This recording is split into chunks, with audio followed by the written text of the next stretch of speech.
Hello, everybody, and welcome to the Null Zone. This is Friday Night Contact. I hope to find you all very well indeed. My co-host should be with me anytime soon. There's one. I already know one's going to be late. So, we've got some stuff to discuss. So, Little Tay, social media influencer who became a rapper. There's some controversy there. We're going to talk about that. The Teenage Mutant Ninja Turtles movie that they brought out, the Mayhem movie, is flopping hard. Indy 5 is going to be worse than Solo, apparently, according to reports.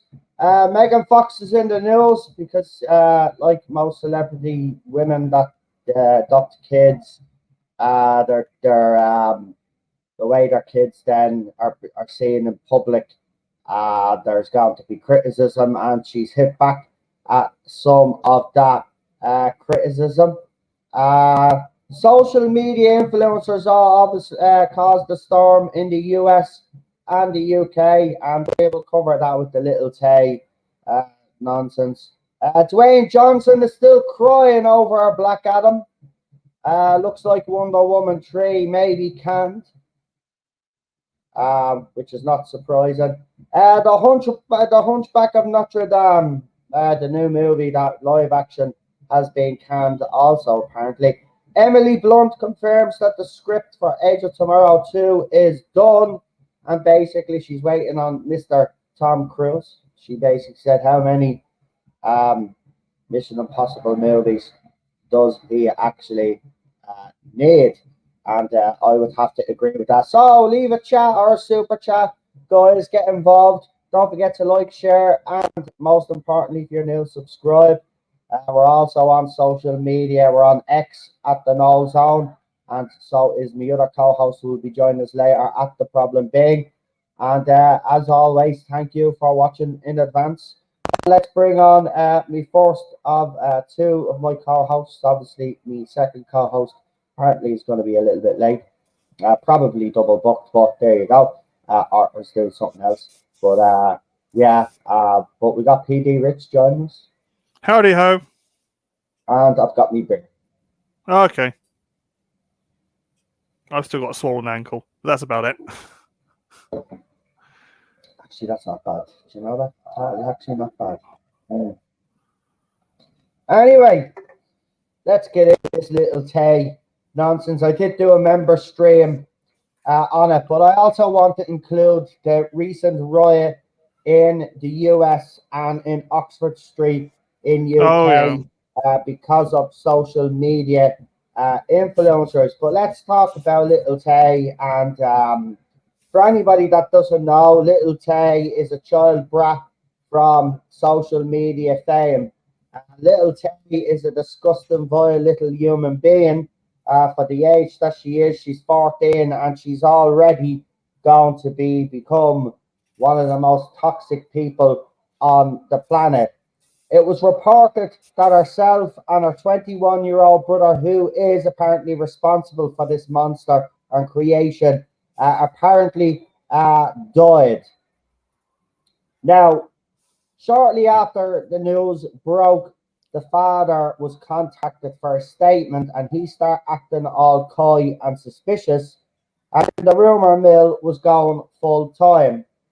Fast forward 24 hours, Little Tay comes out with a statement because Little Tay and her brother are alive and well. Okay. And say that they're devastated, that they've had to talk to people over the phone to tell them that they are alive and well. Problem is, they took ages to actually respond to the report, which is suspicious in itself. But they came out with this claim that they were hacked. Now, for anybody that has an email address or runs any sort of social media, you know yourselves, guys, it doesn't matter what search engine you use, what email you use, you get, if anybody tries to hack into your account, you're notified, right? Yeah. They provided no evidence, none of this so-called hacking. So it has been said, because people that actually follow Little Tay and people that have been watching this kid's career have said that this kid's career has actually been going on a downward spiral the last year or two. You know, and when that happens, I spoke about it today. You know, parents are responsible for this as well. But her family life is a bit more complicated.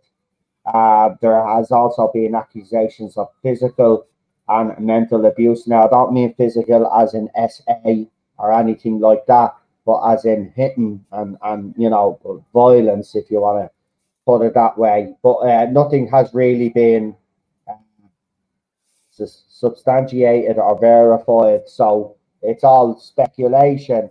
But we've seen this kind of gag before, right? And maybe I am a cynical old man, but something tells me personally that this was a stunt. And why would someone pull off a stunt like that? Well, if you're so hungry for fame and your fame is on the wane a little bit and you want to be center of attention again, then you pretend you got hacked and basically you pretend that you're dead. But this is the Little Tay. You've got the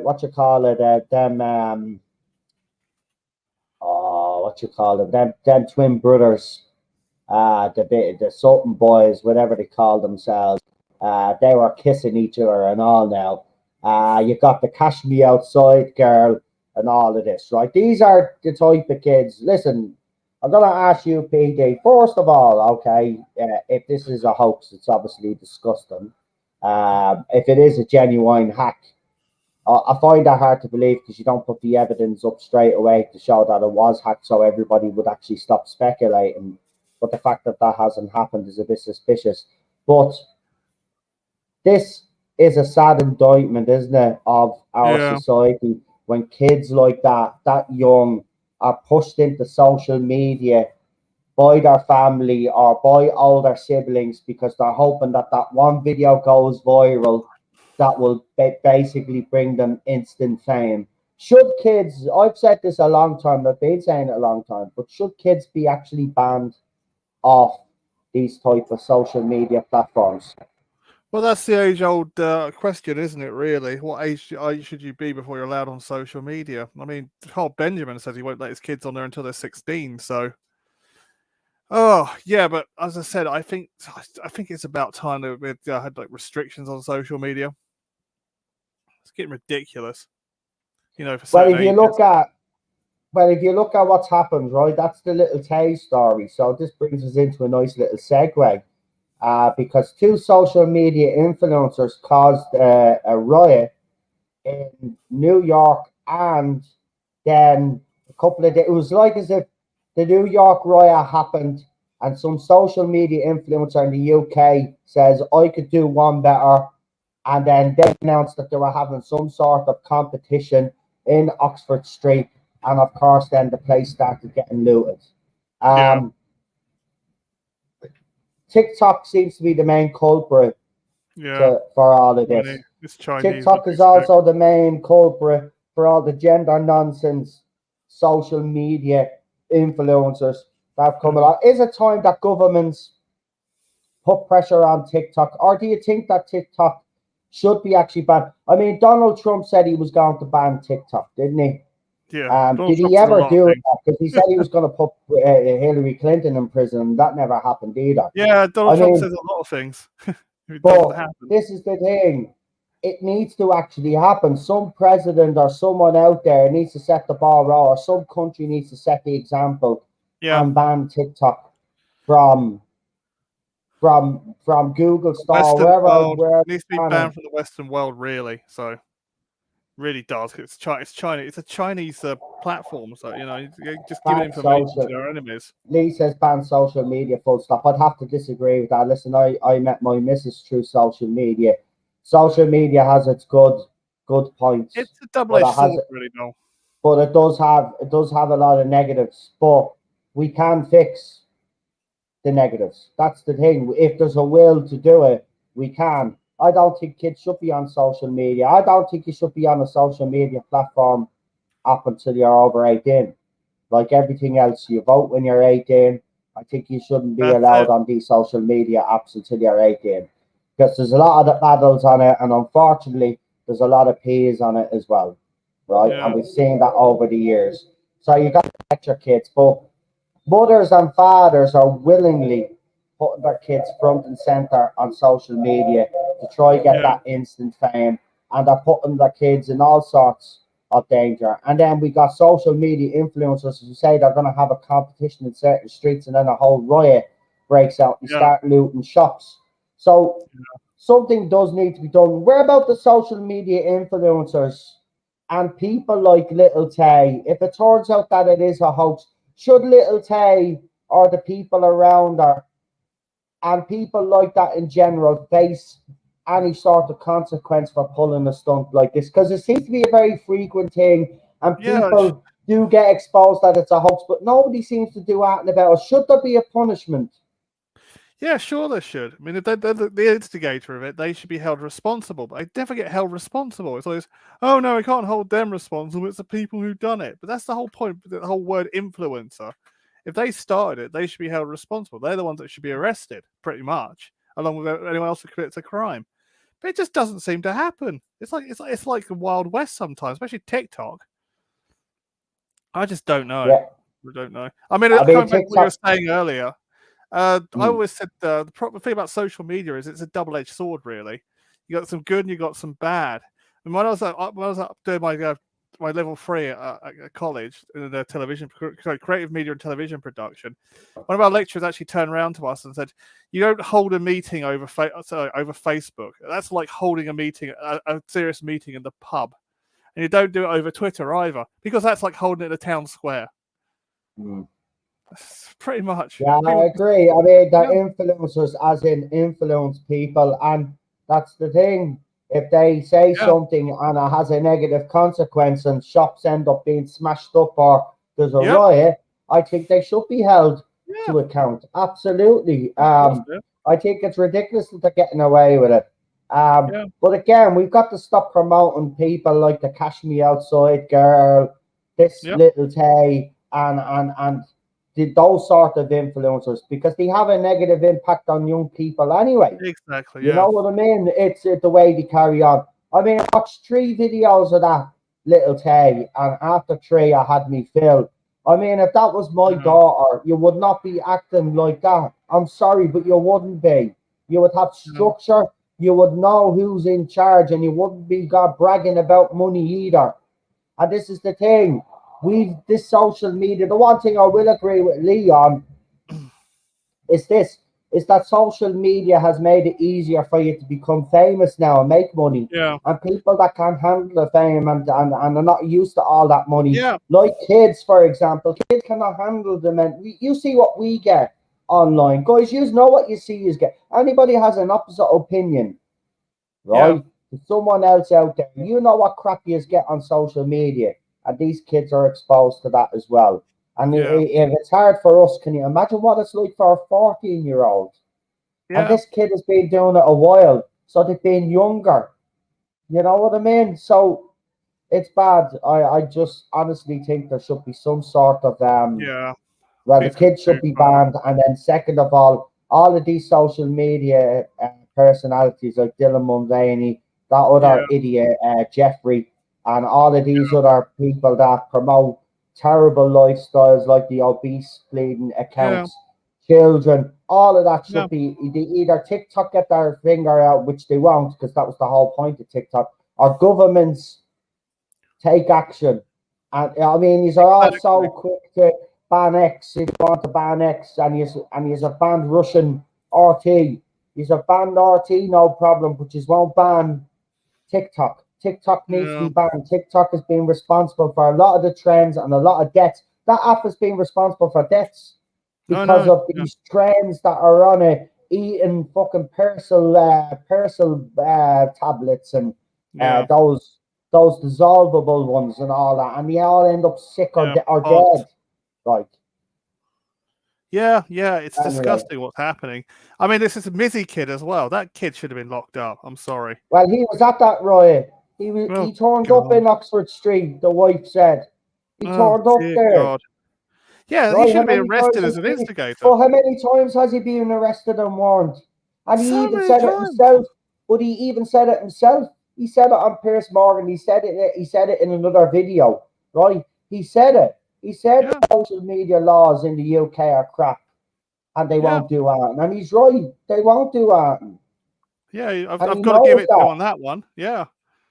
And that's why he keeps doing it and keeps doing it. The police just move him along. Oh, we can't arrest you unless we actually catch you doing a crime. He's done it. He's been an instigator on social media. He's getting other people to do it. People are copying him. Jesus Christ. If he came up and done that to me, I'd probably punch him one. And I'd probably get arrested for it. I just hit the wire there, so the camera went. Sorry about that. But yeah, absolutely ridiculous that he isn't facing more consequences, you know, because no point fining them, because these kids have plenty of money. They'll just ask all of their subscribers to give them money, and their subscribers will happily give them money because they know that Mizzy and people like that will just push the envelope even further and further and further every time. Exactly. There's no deterrent for these rogue influencers. No deterrent. And that's why they keep doing it and keep doing it and keep doing it until someone gets killed. And the police, we might have to do something about that. Now, it's like the BBC license fee. What the BBC have to do? Get the license fee removed. Nuke half of Great Britain. Seriously. Yeah. Anyway, just before we move on from the social media influencers, it just broke before it came on, so I didn't add it to the banner. But exclusive from the Daily Mail now, you can take, if you just want to take this with a pinch of salt, that's up to you. But according to them, Lizzo has been dropped from the Super Bowl in the wake of dancers' shocking sexual harassment and abuse claims as her team frantically scrambles to save her sinking ship. Which I thought was a bit of a... So it looks like Lizzo is on the way out. Yeah. She's gone. And rightly so. Yeah. Well, I think Eliza's going to end up on OnlyFans sticking the flute where the sun doesn't shine, but there we go.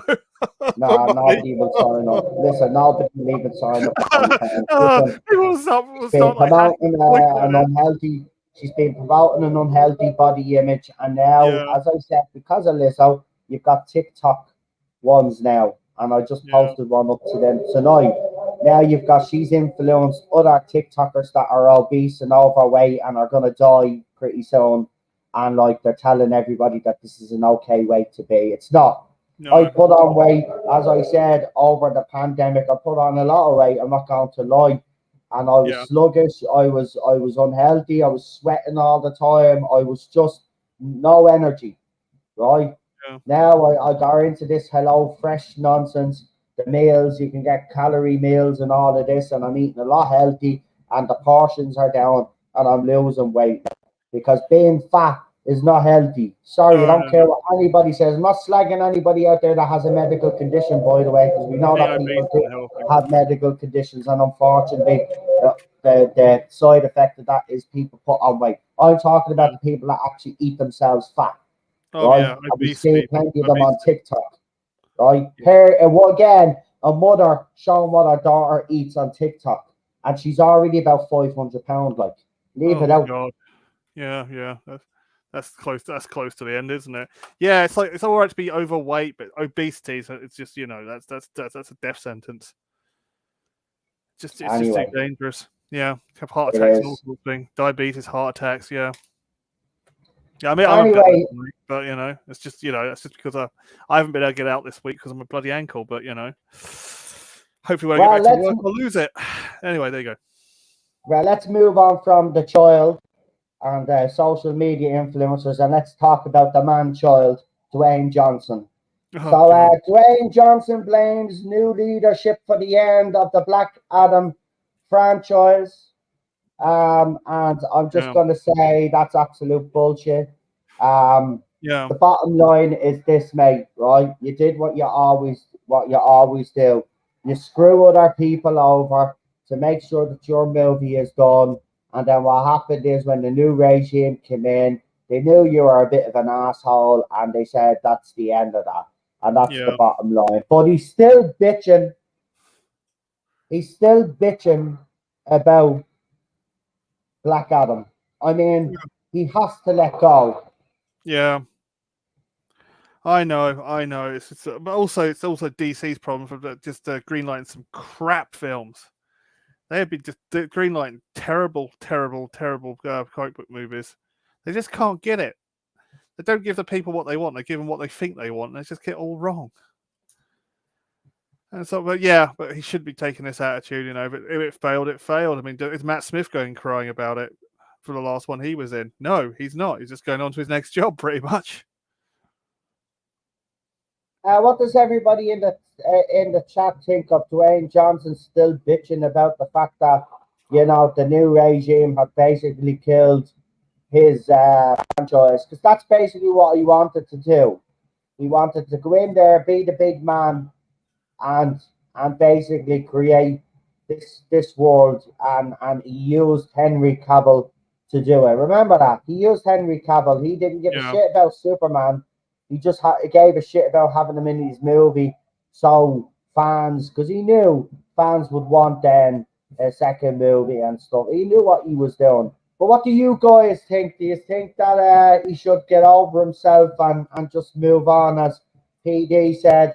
Or is this just the typical attitude of an arrogant piece of crap that actually screws over people to become the main man in Hollywood? Because beyond no illusion, this man has the biggest ego.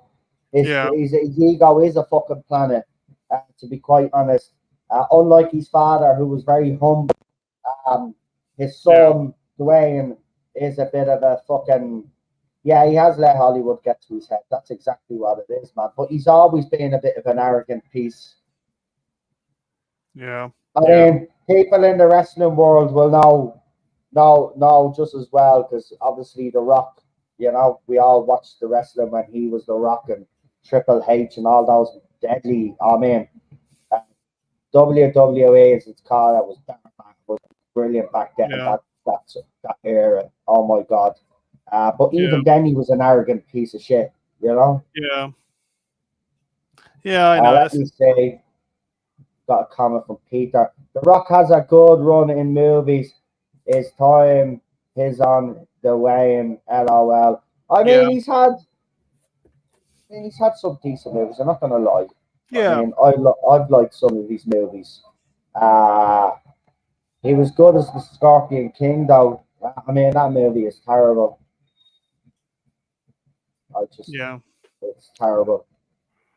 Yeah, that had Sean Pertwee in it as a bad guy. It just could not take Sean Pertwee as that kind of bad guy. But again, look at it, right? He did it with the Mummy franchise, wormed his way in there, got the Scorpion King. He did the same with the Fast and the Furious franchise, wormed his way in there, and then wanted his own spin-off, and actually got it, didn't he? And now he's trying to do the same in the DC universe. I'm sorry, you could see exactly what that man's about. Yeah, you can see it from a mile off. Yeah, he shouldn't be doing this. It's just going to cause problems in the long run. He's just got an ego. That's all it is. I know. Egotistical. Out of control ego. Yeah, I think you're right. Yeah. Anyway, anybody else got anything to say on The Rock? Whatever you just want to believe and call him. And we'll move on to... no mates, there we go. We'll move on to Disney stuff. Oh, So, this comes in from Culture Crave. Indiana Jones with Harrison Ford will end its run making less at the box office than Han Solo film without Harrison Ford. yeah. Didn't we warn them on this one? Oh, that's funny. It's funny because the thing he was Han Solo, wasn't he? Harrison Ford was Han Solo. Anything to do with Han Solo just dies. Do you know what? Yeah, you are right. I mean, you could laugh. It's sad. And, I like and it'd Harrison. be, yeah, It's sad. it'd be justified. Look, it is justified to laugh. But, okay, I suppose we don't go past The Last Crusade anyway. But there was a lot of fans that were hoping that this movie would deliver, and it didn't. Yeah, it's And sad. it's sad because it's not the... Look, I haven't seen the movie. I have no intention of seeing it now. No, I'm not terrible. going to put myself through that. But it's going to make a loss. Yeah. Harrison Ford, again, has went into another franchise of his, and it's been ruined. Yeah. Obliterated. I feel sorry for him because, personally speaking, I don't know, people will say, well, he agreed to be on board with all of this, but you got to understand, he's an older man now. He's in his 80s, yeah? Yeah. You know, even at the Venice, even at that film festival, right? He got to stand out, and he was in tears. So it did mean so. Indiana Jones did mean something to him. Han Solo, not really, because he didn't give a shit about being killed in that.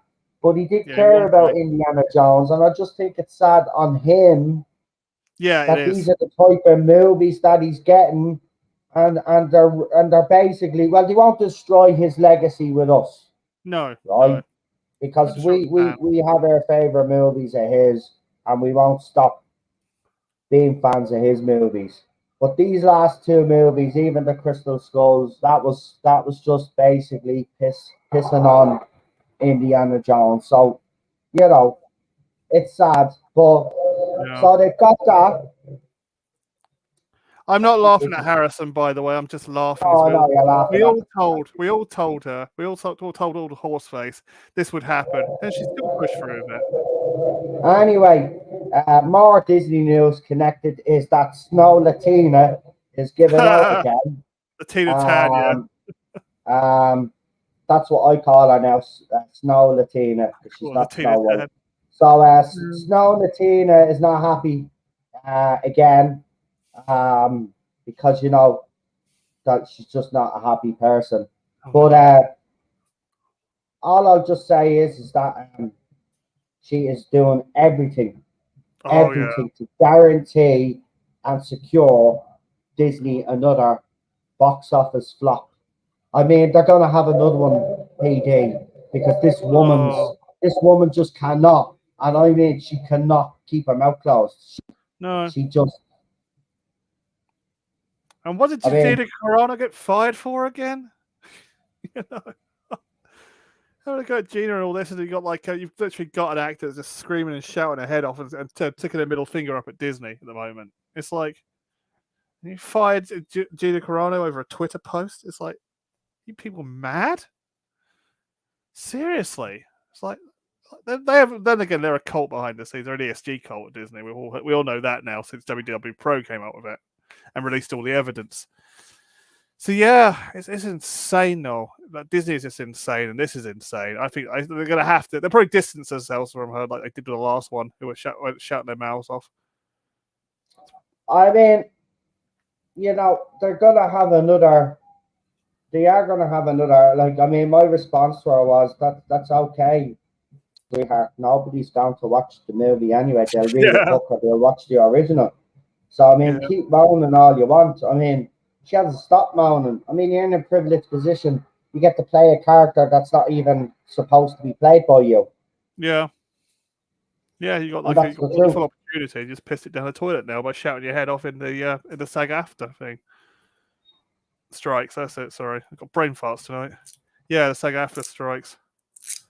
Also, as you know, Disney have Loki. Oh And yeah. the budget for season 2 of Loki was 143 million Was season 1 for six episodes. only 6 episodes? 143. Jesus Yeah, Christ. there's only going to be 6 episodes. 143 million, folks. What was the budget Right. for 1? The budget, I don't know, but the budget for Secret Invasion was 212 million, and that was 6 episodes. And Secret Invasion's at the flopping, right? And Loki season 2, I did like the first season. I'm not gonna lie. I will watch the second season, but a lot of people are already writing it off before it even starts. So they're probably gonna have another flop there because people are just sick of Disney. Even if it ends up being decent, people just won't care. So yeah. 143 million for a 6 episode show, right? And what the episodes are what? I remember season what would be 30 minutes long, 35 minutes long, at 143 million. Jeez, a lot of money to waste on an episode. Sorry, I can't find the episode 1 budget. Probably hit it. Knowing Disney, they've probably hit it. Yeah, looks like they've hidden that budget. I wonder why. But yeah, I mean, it's insane. Just for 6 episodes, you'd expect back in the old days, that'd be like the budget for the entire 24 episode season of Star Trek. Not even that'd be half the budget. Oh, what has happened to the world? Remember we used to get 24 episode seasons. It's better watch them over the years. I mean, it's just ridiculous. Yeah. I mean, how much was Snow White made for? It may be shelved. I don't know.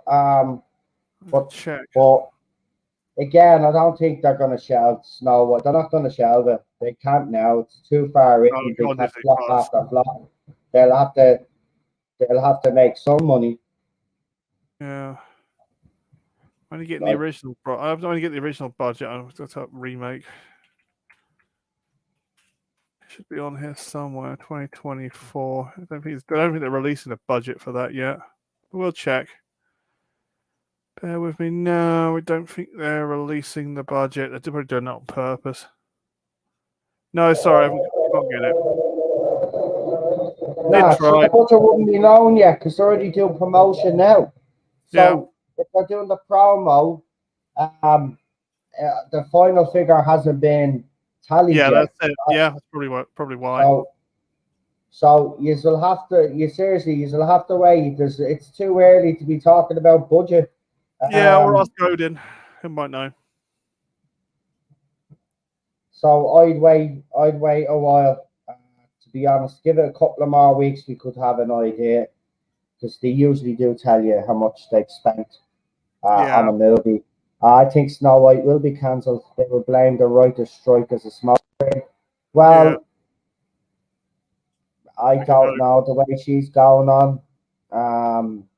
I think the worst case scenario for Disney is putting it straight to streaming service. Yeah, that's what I think is going to happen. So a lot of people are speculating that's exactly what will happen. I would have to say that that's more realistic than them canning a movie. Yeah. Has Disney actually canned a movie before? I know they did with the Song of the South. That got canned. But actually, did you hear about it? Did you hear about it? No, Michael Eisner released it in the 90s briefly to test to see how it was viable to have a ride. I've seen it. I've seen it. Yeah, that's when it first re-released by Michael Eisner, and they got such positive response for it. They built Splash Mountain from it. Yeah, could do it now. I disagree. Right, I'm not one of these wokies. Right, you know that, far from it. But I've watched the movie. It was re-released in the early 90s. And I say no, it needs to be kept off screens. But it was in the early 90s to test it. Michael Eisner wanted to test to see with building Splash Mountain, but I can't see him release it again now. No, you'd have to get a pirate copy now. It's the only way you'll see it. That movie shouldn't be shot. Yeah, it's a bit much. No, it is. Well, It's stereotypical. I've watched it all the way the thing through. about it is, there's a lot of kind of background information that people just won't get. They don't realize it's based on African folk tales. It's been like westernized. Yeah, but Disney was doing it, and Walt Disney was a racist. There's no two ways about it, man. He was a racist, so it was a racist. Listen, there was a lot of racist cartoons and movies made at the time. Yeah. Right? It shouldn't have been released in the 90s because it's still a racist movie. You don't test the waters. It's a racist movie. End of fucking story. That's what Michael Eisner did. You know Michael Eisner. Yeah, well, he's a dickhead, right? You should we all have done know it. that. We see what he did to Star Trek. Saw Ricky Gervais last night. He made a hilarious Snow White movie reference. Fuck Snow White. Anyway, here's her drama queen now. Half an hour late, 36 minutes late. Hello. Hey, you all right? I'm fine. What's your excuse? I got a headache and I needed to rest. I sent you a message saying I was going to be late. Listen here for a minute, right? You got a headache, right? You suck it up. You're a man. Right? I'm a man with a headache. Right, man with a headache. And you're not helping. Right, have a beer. A heavy migraine. Oh, God, don't even staring at the screen. I know the feeling, mate. I've got a bit of a stress Right, headache. well, turn down your brightness. Anyway, welcome. We are talking just to let you know what were we on? We were talking. Yeah, actually, I'll get your brief opinion. So Lizzo apparently has been dropped for halftime consideration, for the halftime Super Bowl show consideration. So she was one of the acts that were considered for Super Bowl, but she's been dropped now apparently. And as her team frankly scrambles to save her sinking ship. I mean, Titanic. Into the water. Yeah, we're Titanic. Jeez, she'd sink faster than the fucking Titanic. What are you talking about? She was the iceberg. The Titanic took 2.5 fucking hours to fucking sink. Yeah, she'd sink in fucking seconds. Get away. Anyway, so yeah, I wanted to ask you this because obviously, Lee, you know, we're seeing lately with social media influencers, the riot in New York because of a social media influencer, and then we saw the one in Oxford Street in UK because of a social media influencer. Then Little Tay, the brat rapper, the one with the vile mouth, apparently she was dead and her brother was dead, but then it turned out apparently they were hacked and they're alive and well and all this, but apparently their publicity has been kind of negative for a while and they're not as famous as they used to be, so a lot of people are thinking that this might be a stunt. So the question I want to ask you is a time that the police or the government or whoever tries to regulate these things, do something about these social media influencers, especially ones that pull stunts like that and to cause riots? No. Why? No, because they've got more important things to do, like arrest 12-year-old autistic girls. Oh, I knew you were going to bring that up. Listen, we'll talk about that now in a minute. I'll let you talk, but just talk about what I'm talking about, and then I'll let people know what you're actually talking about. And it is disgusting. Oh, Lee just fucked off. Look. Okay. I didn't do Isn't autism a protective characteristic, though, Lee, under law? Well, yeah. Well, I don't know, but Andrew Jones uses that. But Andrew Jones uses. They probably think it's a gender or something. These everybody. So, but yeah, just on social media influencers, and then we'll get on to that Nana lesbian cop, whatever the thing that's trending. But I think it's rather hilarious. But should something be done with social media influencers? Because you got your Dylan Mulvaney's, you've got your Jeffrey fella, you've got all of these obese people on TikTok and all of this telling people that it's a healthy lifestyle. You know, Lizzo has influenced those whack jobs as well. Should the people in power take action when a social media influencer causes disruption to our society, i.e., like the riots that we saw in New York and Oxford Street? Well, I think the law is pretty clear on that anyway, isn't it? I mean, I don't think you need to create any new laws. I think the laws already exist. If you're inciting, so they just need to be enforced, in your opinion. Yeah, exactly. Absolutely. Look, what happened in Oxford? Someone wants to know what happened in Oxford Street. Well, social media influencer said that he was he was going to have some sort of competition like some social influence media influencer did in New York. See, this is what happened. The New York one happened first. There was a riot, right? So then someone at home in the UK who's a social, I could do one better. I'll run a competition here. I'll tell everybody to meet in Oxford Street, right? And then what happened? Turned into a full-blown riot, and shops were looted. Well, I think that the difference here is I don't think the New York one, the guy expected or wanted to start a riot. I think he went there with probably the best intentions. It was a stupid move because you're going to have thousands of people turning up for free stuff, and there's only going to be a limited amount of free stuff, and then people are going to lose their minds and they're going to go rampaging because they're going to be angry. I mean, it's stupid. I mean, it's obviously clearly stupid. I mean, what are the odds that you're going to turn up and you're going to be the one to get the thing anyway? I mean, it's neither here nor there.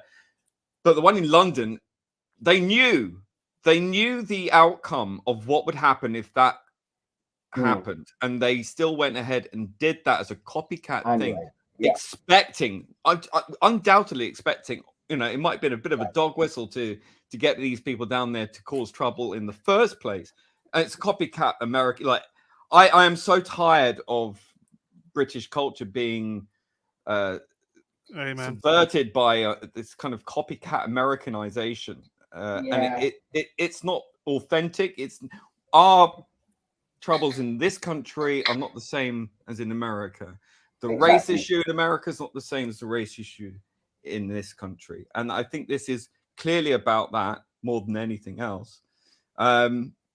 And obviously, that person and the people involved should be dealt with. But it's quite clear that this was done after seeing what happened at New York. Whereas I think the guy in New York, I think he was as shocked as anyone else what happened. But I think this guy must have known this was the likely outcome. So I think that there's a slightly different a different intention there. Definitely one to actually cause trouble. I'm tired of the influence culture. I think it's done. It's making stupid people famous, which we've done far too long.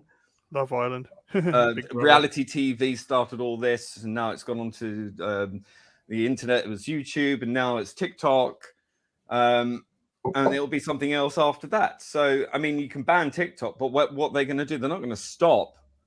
But we need to stop rewarding this kind of behavior. Amen. No, but we made it harder for them to access social media, right? And then obviously, if they cause stuff, there should be either fines is not going to work on these. I said it before you come on. Fines is not going to work because then all they'll do is just get their supporters to pay their legal fees, which they will do. So, you know, there has to be some sort of. I know it's harsh, right? Because it's not the same as murdering someone or something like that. But there has to be some sort of prison time. Someone could get killed. Exactly. So there has to be some prison time, I think. It's the only way that you're going to try and deter these people from doing it. And parents as well that push their children into the limelight like that or put them on social media to get that one video to go viral.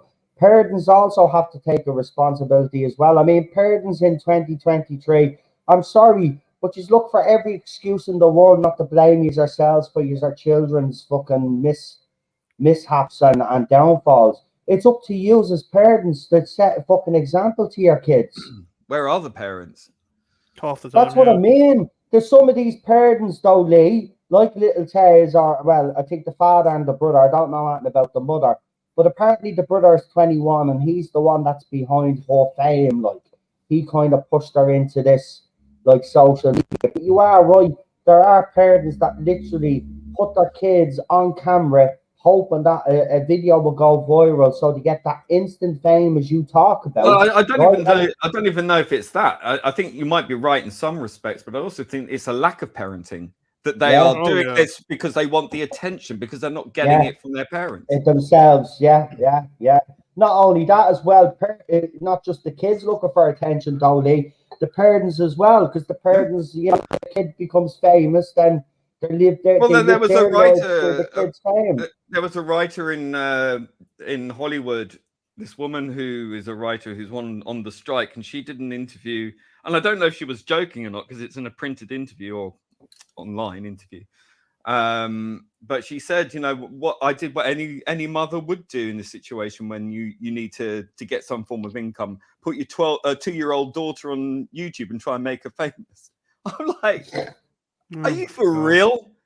Are you absolutely for? I mean, it could have been a joke. It might. I mean, in fairness, don't we all look at little cute dog videos and baby videos and stuff like that? So I mean, we kind of don't help the situation. You're like, we're sitting here giving help out, but I'm not gonna lie. I've sat here with Cheryl and we watched I'm very videos, wary. and then we've gotten into baby videos doing. I'm very wary with animal videos because you see a lot of videos where you see abandoned puppies or abandoned kittens. No, you're right, they're fake. And you don't know if those animals have been treated badly to make the videos to get the clicks and to get paid. That happens. That does actually happen. So I'm very, very wary of those. So if you do see stuff like that on YouTube, you know, use your eyes, use your brain, and think about, does that look legit to you? Is that animal actually being harmed in some way? Maybe, you know, I mean, there's not much you can do. I don't know. I mean, you can always report it or whatever. No. But, you know, don't give them the clicks if you know that. No, a lot of those animal rescue videos are fake as well, folks. Just to warn you, it's not the way we like to watch animals rescued and all of that, and we love it then when they show. But listen, a lot of them have been faked as well. Lee is right. So that's the one thing about, there's a lot of fakery out there as well, and it is kind of getting harder to kind of judge which is the real and which is fake. It's fucking ridiculous, it is. But Lee, let's get on to it, because I know this is going to take up a bit, and I don't have it on the banner, but let's talk about it because it did happen in your country and I've seen it myself. I didn't want to really discuss it, but I know you're passionate about this. I've seen your responses and I've seen a lot of the people's UK response, and all I just want to say, actually, the people in the UK, fair fucking balls to you all, right? You've called this woman out, and rightly fucking so. Absolutely abuse of power. I'm going to say an abuse of fucking power. All it is a power trip from a woman, right? I've seen the photograph, and all I'll say is this, right? She does look like a lesbian, but that's not the kid's fault that she looked like a lesbian. And the only reason why this cop reacted in the way that he did react was the fact that a child did call them lesbian, and they thought to themselves, oh, I'm not pretty. I've got low self-confidence, low self-esteem. So they took it out on an autistic kid. But if you don't know what happened over the UK, I'm going to hand it to Lee, who's going to explain what happened. There is video footage, and I have to fucking say, it's the most disturbing. It's disturbing that the fact that 7 police officers went to someone's home to drag out an autistic child because an autistic child apparently made a homophobic slur. Now, I just want to say one thing. Do I believe that autistic child was being homophobic? Absolutely fucking not. Have we all lost our minds in society that nobody can fucking take a joke and everybody's offended all the time? I can guarantee you that it was a fucking joke and it wasn't meant any other fucking way. But this copper, that's what you want to fucking call her. And by the way, the Guardia scum over here, right? Not gonna say we're perfect, we're not, right? But what I've seen from the UK police over the last couple of months, shooting dogs dead as well, by the way. I don't know if you've seen that horrific video. Shoot some poor man's fucking dog because it was falsely reported that bit someone, and they fucking shot his dog.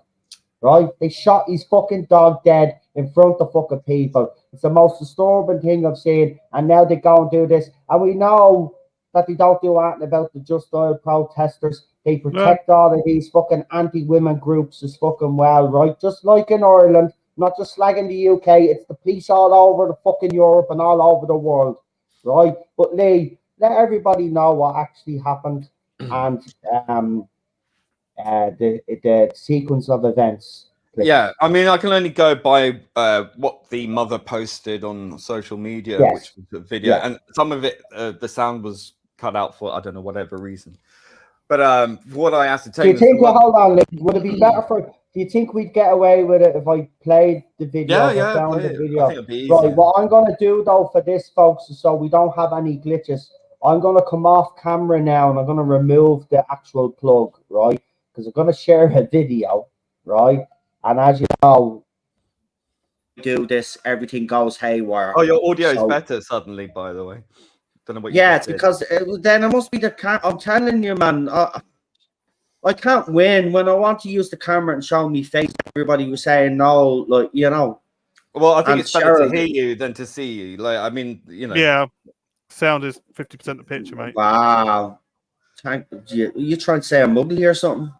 No, sound is 50% the picture. No, The sound was ugly. No, I'm not talking. No, Lee. Just say it, right? You think I'm fucking ugly?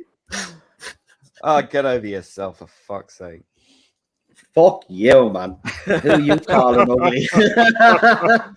Yeah, I didn't say anything. Jeez. Honestly, yeah. Right. So anyway, I'm trying to get this. There's an account. He's a deadly account. His name is Ollie Sultan. Ollie London. That's the fella. Yeah, I follow Ollie London, right? I don't know anything about Ollie London, but all I know about he's the Ollie guy London who tried to change himself to a Korean. That's the one. Right. Screwed up, well, I don't really give a shit what he tried to do because, as far as I'm concerned, he's a bit of a hero. Well, he survived the cult. You know, he's one of those people that went through it and you know what? He looks actually, you know, he looks rather okay. You know what I mean? I mean, his face does look a bit. Yeah, but, a bit screwed up. You know, did a lot of damage. He did do a lot of damage, but you know what? At the end of the day, who gives a fuck? He's out there fighting the good fucking fight. Mm-hmm. But where is this fucking video? Because he posted. Oh yeah, did you see the video of the? Did you see the photograph of the British Army? You've also got a load of fatties in charge of our army now as well. Yous are fucked if yous get invaded. Sorry, but yous are fucked. So it took 7. So here's the update before I play the video. Right, Lee, I'm trying to read out the right. So Ollie posted this up. So 7 police officers dragged the severely autistic teen from her house, where she was crying in fear in a cupboard while having a panic attack. Her mother frantically tried to stop the police officers, arresting her, repeatedly telling them her daughter was autistic. However, they dragged her onto the street and arrested her for calling a female officer a lesbian. And we've got the video here. Now, as I said, it is pretty fucking...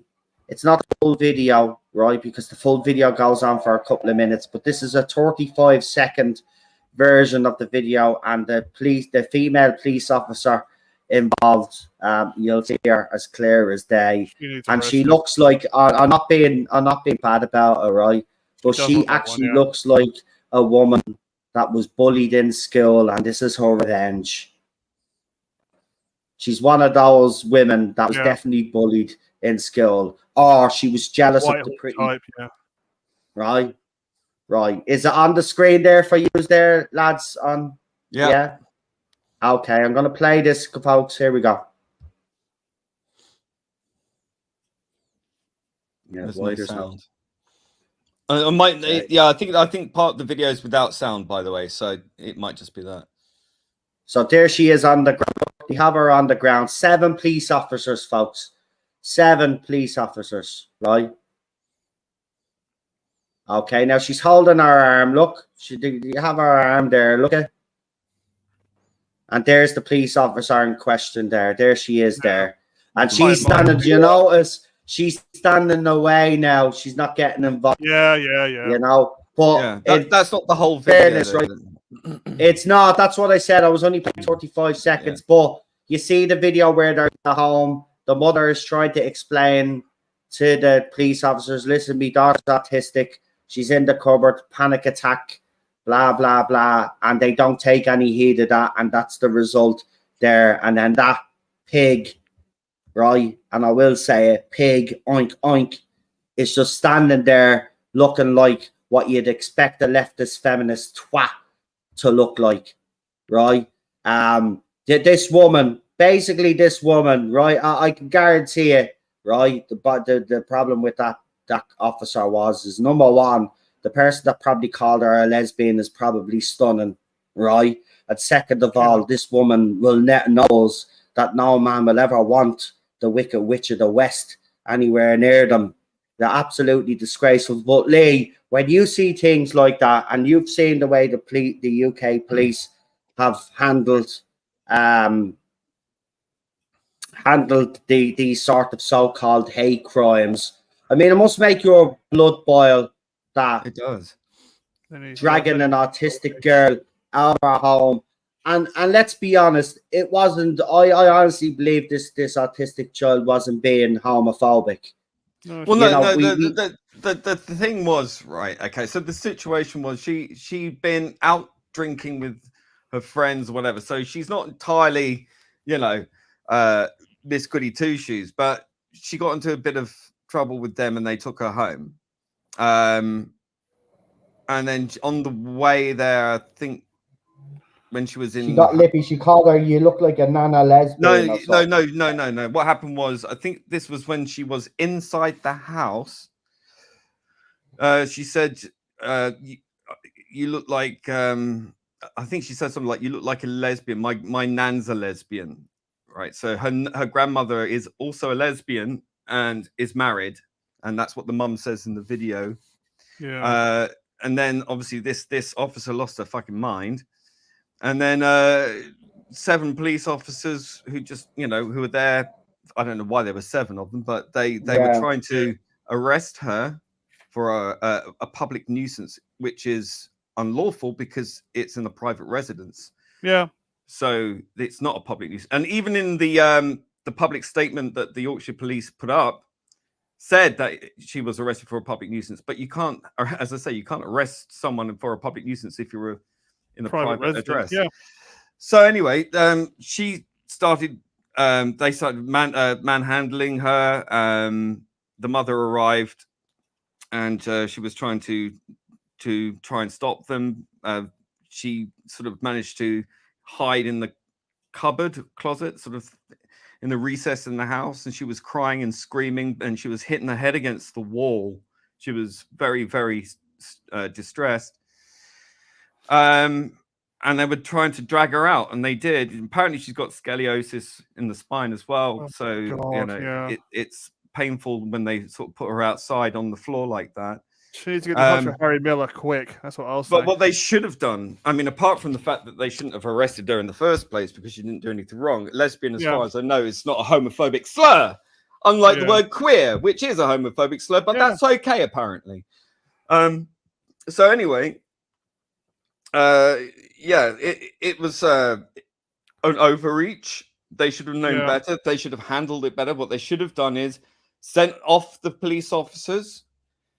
They should have called in, or they should be trained, or one of them should at least be trained to be able to liaise with her and to be able to calm things down rather than escalate it. Exactly. This was not done. Now, the latest news is that the police are not taking any action against her, so they're not pressing charges. I bet she's taking action against them. I think so. I didn't put my hand up to not be rude, but I echo what PD just said there. He just got in before me, but I did put my hand up. But I agree. Like, why isn't the parents now suing the app? They will be suing. The speak of those barrel, we're not going to do that. And no, of course she's not going to do that because she's unlawfully went into her home and you're using an unlawful law. I don't understand. Douglas Murray, good old Dougie, he came on TV and he said, well, these spurious hate crimes. I mean, what is a hate crime? I mean, isn't bashing an old lady and mugging her and whatever, isn't putting her in a hospital, isn't that a hate crime? Isn't that a crime inspired by hate? It's such a nebulous term. Yeah. And it really needs to go. And I say that as a person who is supposedly one of the the protected class. I don't want to be a protected class. I just want to be normal like everyone else. I know. I'm treated like everyone else. But here we are. That's the culture we've created for ourselves.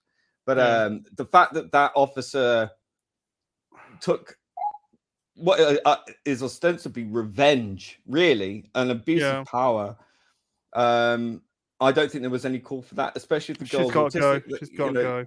Look, she might have said it in a particular way, but that's the thing with autism is that sometimes you just come out and blurt out and say something. Amen to that. I do it all the time. You're not editing it in your mind. It's just like a stream of conscience, isn't it? So but she should have understood. She should have listened to the mother. They should have de-escalated the situation, let everything calm down, go away. You don't need 7 police officers there.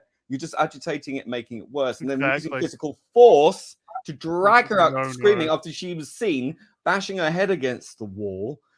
That is unconscionable. Okay, that is look. The police operate by the will of the people, so it's through consent of the people, and this is not doing them any. I know they have a hard job to do. And I'm sure they probably had their hands full on a busy night, whatever. Okay, they picked her up and she was probably being drunk or a nuisance, whatever. She was 14, so she shouldn't be doing that anyway. But hey ho, kids will be kids. But she's arrested for underage drinking, really. Yeah, I mean, if you're going to arrest her for a public nuisance, do it then. Yeah, But they took her home. But that's when they arrested her. What happens if See, this is where these hate speech laws are going to get a bit ridiculous. While you were talking, I actually just something popped into my head. What if someone has Tourette's? Oh, yeah. Yeah, could happen. Could happen. That's done as near. I mean, I'm not trying to be funny. Oh, you'll probably accidentally fall down the steps. Wink, wink. Look, I think the police have improved over the decades. Okay, we can see that for sure. But I think they've gone so far the other way that the virtue signaling has become so in tune with the Stonewall protection racket guidance. Why are all these companies? Why is Hollywood? Why is the police? Why are governments? This is the bigger question. Why are they all shilling so hard for that sort? Because are they? Is it because they're trying to make up for past indiscretions and mistakes and all of that? But it's a public relations thing, but they totally misread. They've been misguided by Stonewall because they obviously wanted to be seen to be doing the right thing, but they've gone so far the other way. The thing is, all of this stuff is a protection racket. It has been from the beginning. It's all been instigated by radical Marxists who've used postmodern queer theory and Reconstructionism and all these other postmodern tropes, which are really just ciphers for Marxist ideology, and it's tiptoed through the system, through the institutions, all the way through into local governments, all the way into actual national government, through the army, through the police, through the National Health Service, through obviously the universities where it really all starts, and the teaching profession where they indoctrinate kids as young as 4. I mean, it's absolutely metastasized really into all our institutions, and we need to really purge and cut all this crap out and try and recoup what's left, because it's being shelled out from underneath. It's being eaten away, and it needs to stop. But it's going to take years to undo all this. I mean, the mess that this is going to create. Once all this is over, I mean, you just got so much cleaning up. And you're going to miss 1 or 2 generations in the process of doing this. I disagree with you. I have to say. How dare you? I don't think. No. How dare you? Just hear me out. I actually don't think we can fix this. I think it's too late, mate. Because you got to think about, all right, okay, we might be able to save some, and some might come around and cop on. And we save them, but there's going to be that are going to be stubborn. Well, if you believe that, you might as well not even bother saying anything. No, I'm not saying that we shouldn't. No, but no, listen, no. Game over, man. Game over. Doesn't mean that we don't fight. Of course, we fight. We fight with every fibre of our being, and we do it until the day we fucking die, until we try and make a difference. But I just think with the amount. I mean, look, what's happening to children, what's happening to women, it is a crime against humanity, right? It's also population control, the whole climate change. I've actually figured it all out. right? It's as simple as this. The reason why they want us to reduce carbon is because our crops will die. See, Bill Gates and co want to control their food. They also want to control the currencies. By the way, Australia has gone full digital now currency. Yeah. Okay, they no paper money. They've gone digital. This is the plan. They want to control their food. They want to control the money, right? They control those two main things. They control the people, right? Now, how do they get control? By fear, through pandemics, right? Everything that they've been doing the last couple of years to us has been leading to an end game. And that end game is coming right now, folks. So it's up to everybody now, whatever country you're in, because it's going to affect every single country. Australia has fallen now, right? That should be the wake-up call for the rest of us around the world, right? Because I'm telling you now, right? Why are they asking farmers to kill their livestock, right? In Holland, here in Ireland, in the UK, it's to control everything. They want to control the food supply. If they control the food supply, they control their medical, right? They control fucking the air that we fucking... I'm actually surprised they haven't done that. But trust me, if there's a way of getting around charging us for the air that we breathe, these motherfuckers will do it, right? Anything to control us. And this is all it's ever been about, right? Now, conspiracy theorists warned you about this 20, 30 years ago. Even the early days of social fucking media, they were warning you, and you laughed them all off. You laughed them all off the platforms. You did. You shamed them. You fucking discredit. You tried to discredit them. Well, even the term conspiracy theory was invented by the CIA. This was leaked. Exactly. All you know, that's not a conspiracy theory, and that was actually leaked. You can actually go and look up those documents about how the term conspiracy theory was weaponized by the CIA. Yeah. And it's worked. It's worked very well. It has. Self-policing, you know. Do you notice now? Right? Just notice now. See, the climate boiling bollocks hasn't worked on us, and they know that now. They're starting to slowly realizing that we're not buying this bollocks. But now, what have they done? Oh, there's a new disease, there's a new virus, right? Well, and the next thing will be an alien invasion because that's but hold on. Yeah, that's the next one. But now there's a new variant. And a new variant of COVID. Oh Jesus! Vernon von Braun, the Nazi rocket engineer who went and helped found NASA. He said to one of his colleagues, and she went to the National Press Office in 2001 before what happened, and it said what he had said, and she said this in interviews, and she worked with him, and she said that he said first it will be terrorists, then it will be a pandemic, and then he said the last stage will be a fake alien invasion. And he was deadly serious about this. No, listen, this is a conspiracy theory that I've gotten stuck into the last 10 years, right? This has been, and I swear to good God, folks, there is hundreds. Now, I don't know if there is still hundreds because of YouTube's algorithm, but there are literally hundreds of videos, right?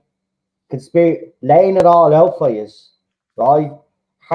The chemtrails that everybody denies that's happening, right? In conjunction, I've seen them with my own eyes. Create rain clouds. I've seen it with. I watched them. I was in the garden one day, and it was a sunny summer day, and these planes started crisscrossing, leaving these trails behind, and it was like a grid pattern.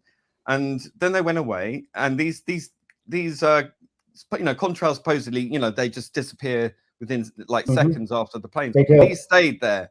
And they grew and grew and grew, and eventually they sort of merged into each other into one. And they turn a bit darker, don't they? They went dark, and it started to rain. And it started to rain.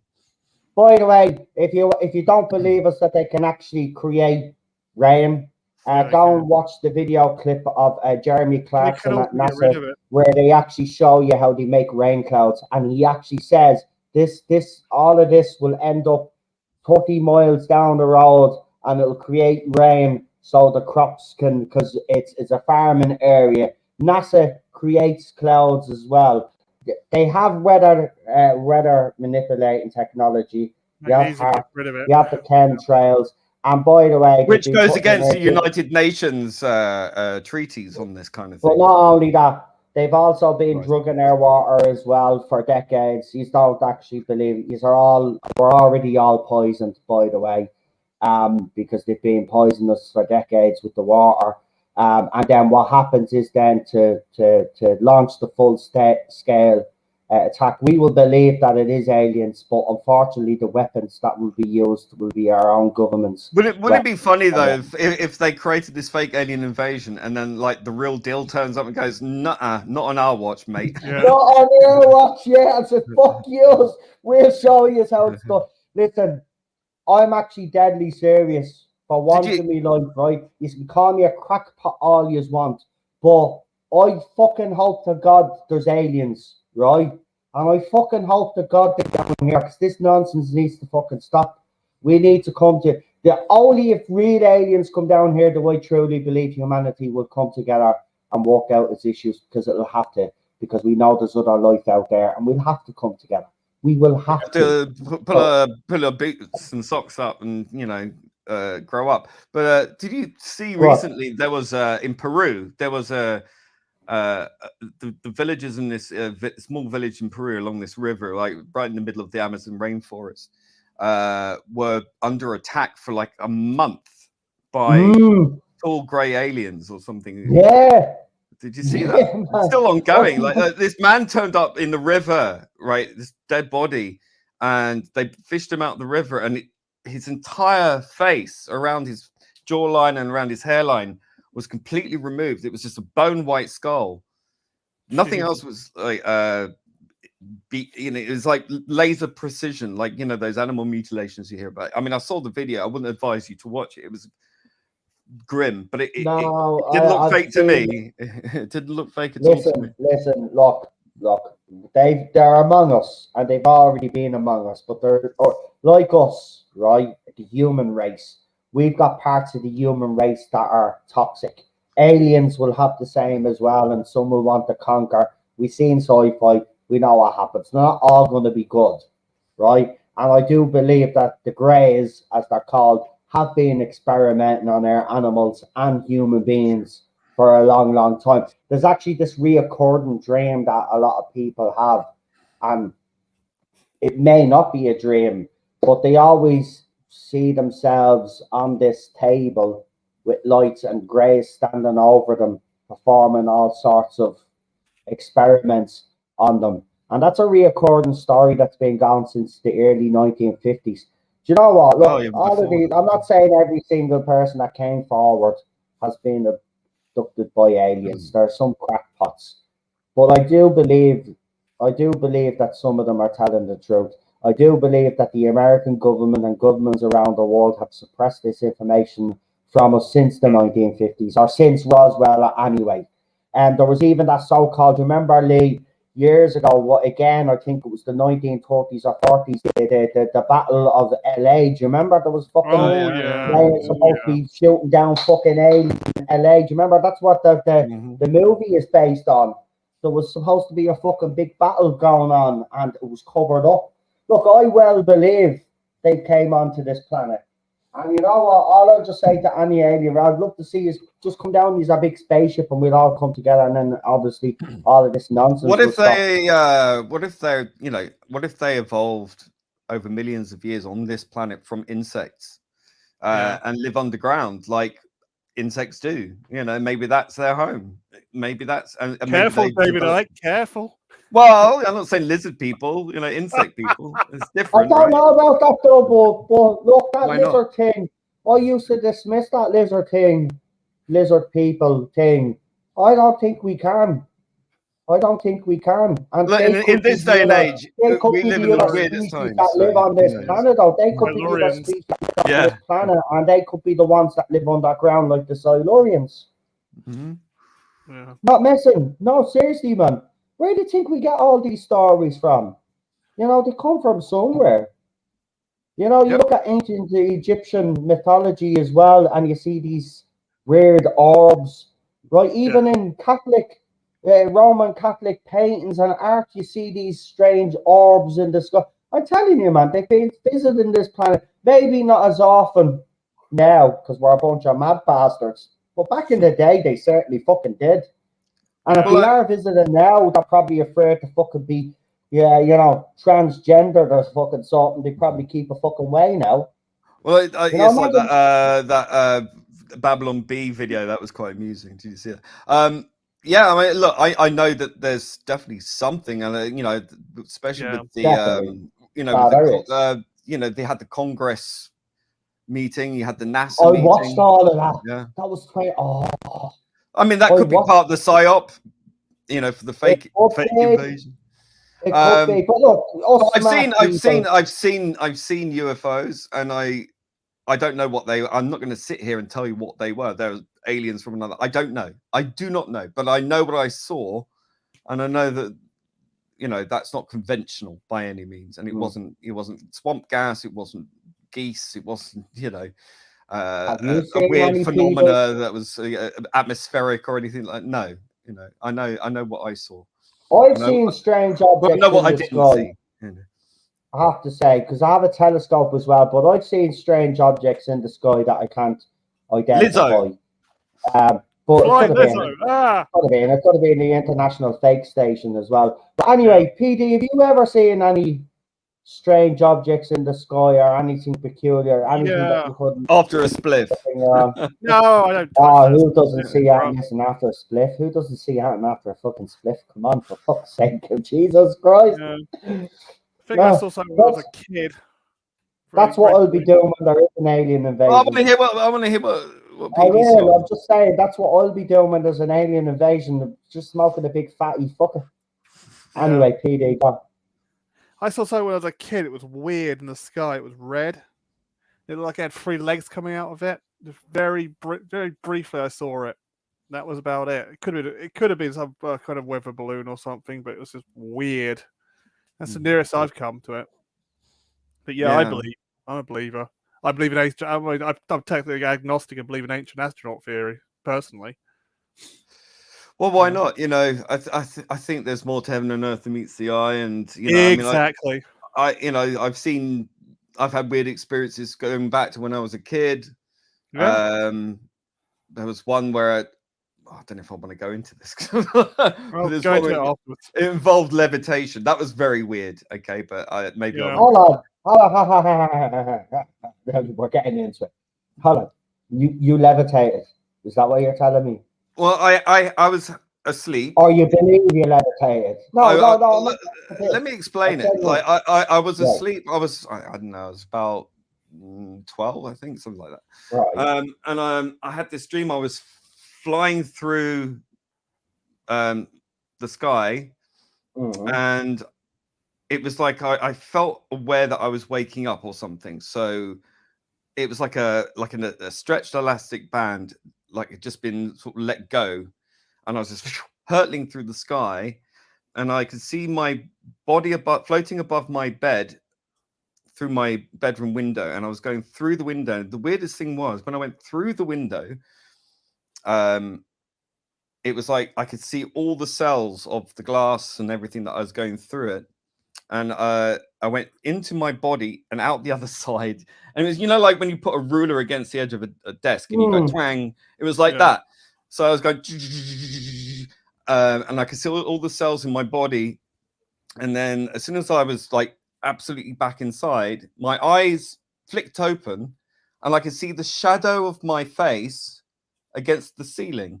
And it's like a bit like a Scooby-Doo moment, you know, when they run off a cliff and it's like, and they look down and go, uh-oh, and they fall. That happened to me, right? Except without the silly noise. But I was just like shocked because I was like, why is my face pressed up against the wall, the ceiling? And I fell like a plank of wood onto my bed and I bounced up about 3 times really high. Actually, it was very strange. Do you know what? You're describing something that someone told me a few years back. They were very big into Buddhism, right? And they fucking meditated and did all of that shit. That sounds like what you've had is what they explained to me. Buddhists are able to actually do this on tap. They're able to have this kind of like outer body experience, right? And what they're able to do is they're able to see. It was explained to me that Projection, they're able to heal themselves if they have any ailments or anything like that. It's used as a healing thing, but it's like an out our body experience. They're able to see their body, and obviously, but they're out. So exactly what you're explaining. It sounds like that you actually had, and apparently it happens everybody, but the Buddhists can actually do it on top, as I said. But it sounds like you've had what many people will have through their lifetime at least once, is this kind of.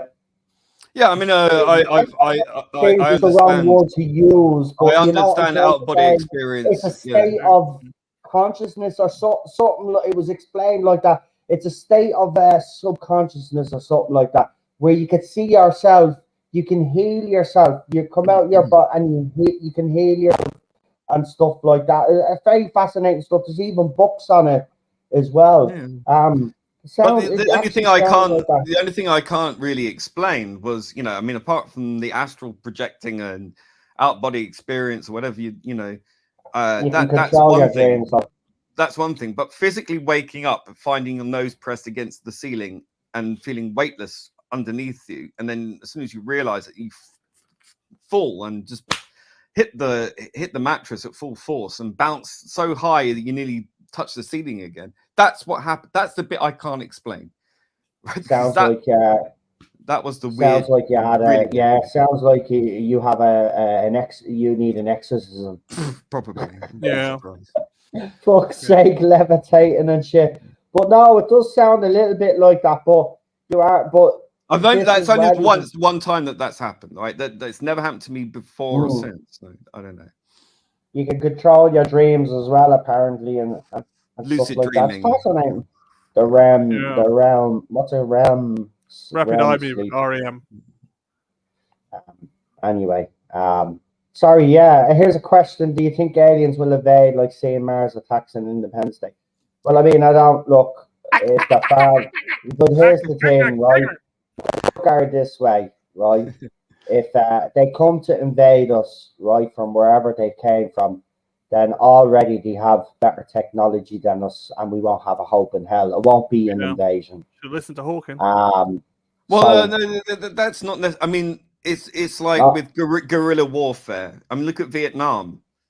I mean, yeah, but we all don't the know what type of technology. Yeah, but all the technology that we had then compared to what they had one thing that we didn't have, or the Americans didn't have, and that was knowledge of their area. They understood the jungles and all the rest of it. So that's why they were very effective. So we don't know what technology they have, but I mean, there are ways of resistance should it ever happen. There are ways. Yeah, but these aliens. Come on, man! You've seen V. You find a weakness and you exploit it. Exactly. But if these aliens have any sort of mind control technology, we're fucked. Yeah, but there are stories of people who've been abducted by aliens, and they've the person freaked out and then just took a couple of them, like snapped their neck or something. I heard one story where this guy just like throttled this gray alien and it snapped its neck really easy. It's just like, oh, and then felt really bad about it. Cool. And they were like apparently shocked, this kind of look of shock, like, how did you do? So maybe it doesn't work all the time, I mean, that's the thing. I mean, people say, well, if they come all these millions and millions of light years to our planet and then crash, that's not, that's not a really good advanced civilization. I'm like, come on, even the biggest experts on this planet can screw up, right? You can have accidents or something can happen that's beyond your control. It doesn't mean to say that you're not advanced. It just means that accidents do happen.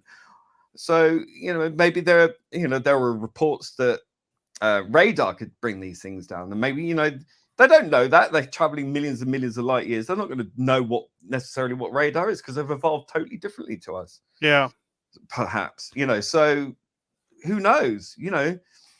So biology, viruses, bacteria, or whatever could play a part. Jesus Christ! We're not defeating them. Right, if they've got the technology to go billions of miles into outer space and come to Earth, There's no way we're defeating them. Will you get away out of that? It's not the Well, I movies. mean, come on, like you don't know what the US or other governments have in their possession. Like if they've got, let's say Roswell happened, and they managed to back engineer some of this technology, maybe they got a way of fighting back. Maybe they got their own fleet of UFOs, their own energy weapons. You know, I'll give you that one. I'll give you fucking that one. Like the War of the World scenario, the birds fucked it up. Yeah. Those version of them. Anyway, okay. Let's move on to Mr. Tom Cruise, because apparently Edge of Tomorrow, the script has been written, says Emily Blunt, and it basically sounds like she's waiting for him, because her comment was, how many Mission Impossible movies does Mr. Cruise need to make? So the script is done. I've wanted this movie for a long time because I think the first movie is absolutely fantastic. I don't know how the second one is going to go because, you know, I mean, they won, apparently, but maybe not. But it'll be interesting to see. But yeah, I do agree. Tom, you know, Dead Reckoning 2, it's already done, isn't it? I think it's time to start. I know you want to take a bit of a break, and that's fair enough because you've been working on this two-parter for a couple of years. But, you know, get your ass into gear, you know, because some of us, you know, want to see that second movie before we die.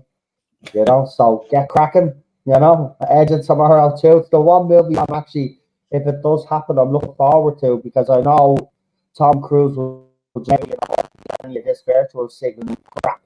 So it'll be a decent movie. So get going. So yeah, I want to ask you two guys, are you fans of this movie and would you like to see a sequel?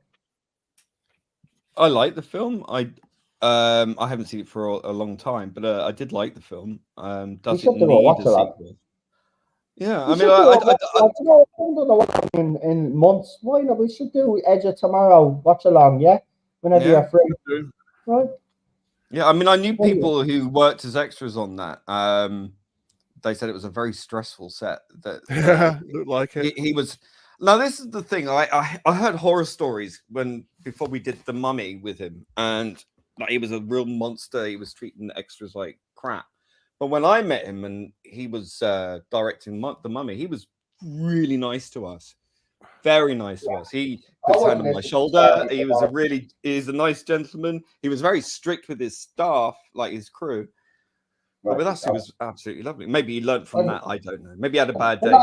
He puts his own. But hold on.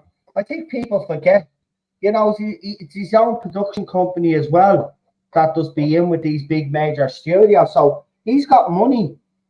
Money riding on these things as well. And I think people forget that. Yeah, he's strict. So fucking what, that you're there to do a job anyway. He expects you to be there on time and to do your job and to be at your marker or whatever. Be fucking there. I don't moan about it. But look, I'm glad you had a good experience with it, because he comes across as a really nice guy, no matter what you say about the Scientology shit. But apparently he's been kind of backing off for the last couple of years. But look, I don't judge him on that. I judge him the movies he makes, and he fucking entertains me. He's the GOAT as far as I'm concerned when it comes to cinema right now, because he's the only one that's out there that's actually. Jason Statham as well, I suppose, with the Meg too. I haven't watched it yet, but apparently it's fun. Even though I want to see that. It looks daft. It looks really silly. I think the first one was like quite taken quite seriously, wasn't it? But the second one just looks like it's taking the piss out of itself. And rightly so, man. Look, this movie is not supposed to be taken seriously anyway, and anybody that does or reviews it is a fucking idiot. Right, listen, right, we got with Deep Blue Sea was fun as well. It was a bit serious, but I had some great scenes in that as well.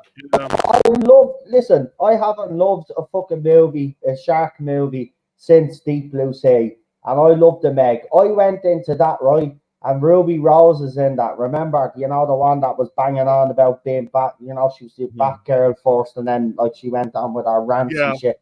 And when I saw her, I said, oh, for fuck's sake, she's in this movie. I don't know if I can watch it. Because I'm not yet a fan of Jason Statham anyway.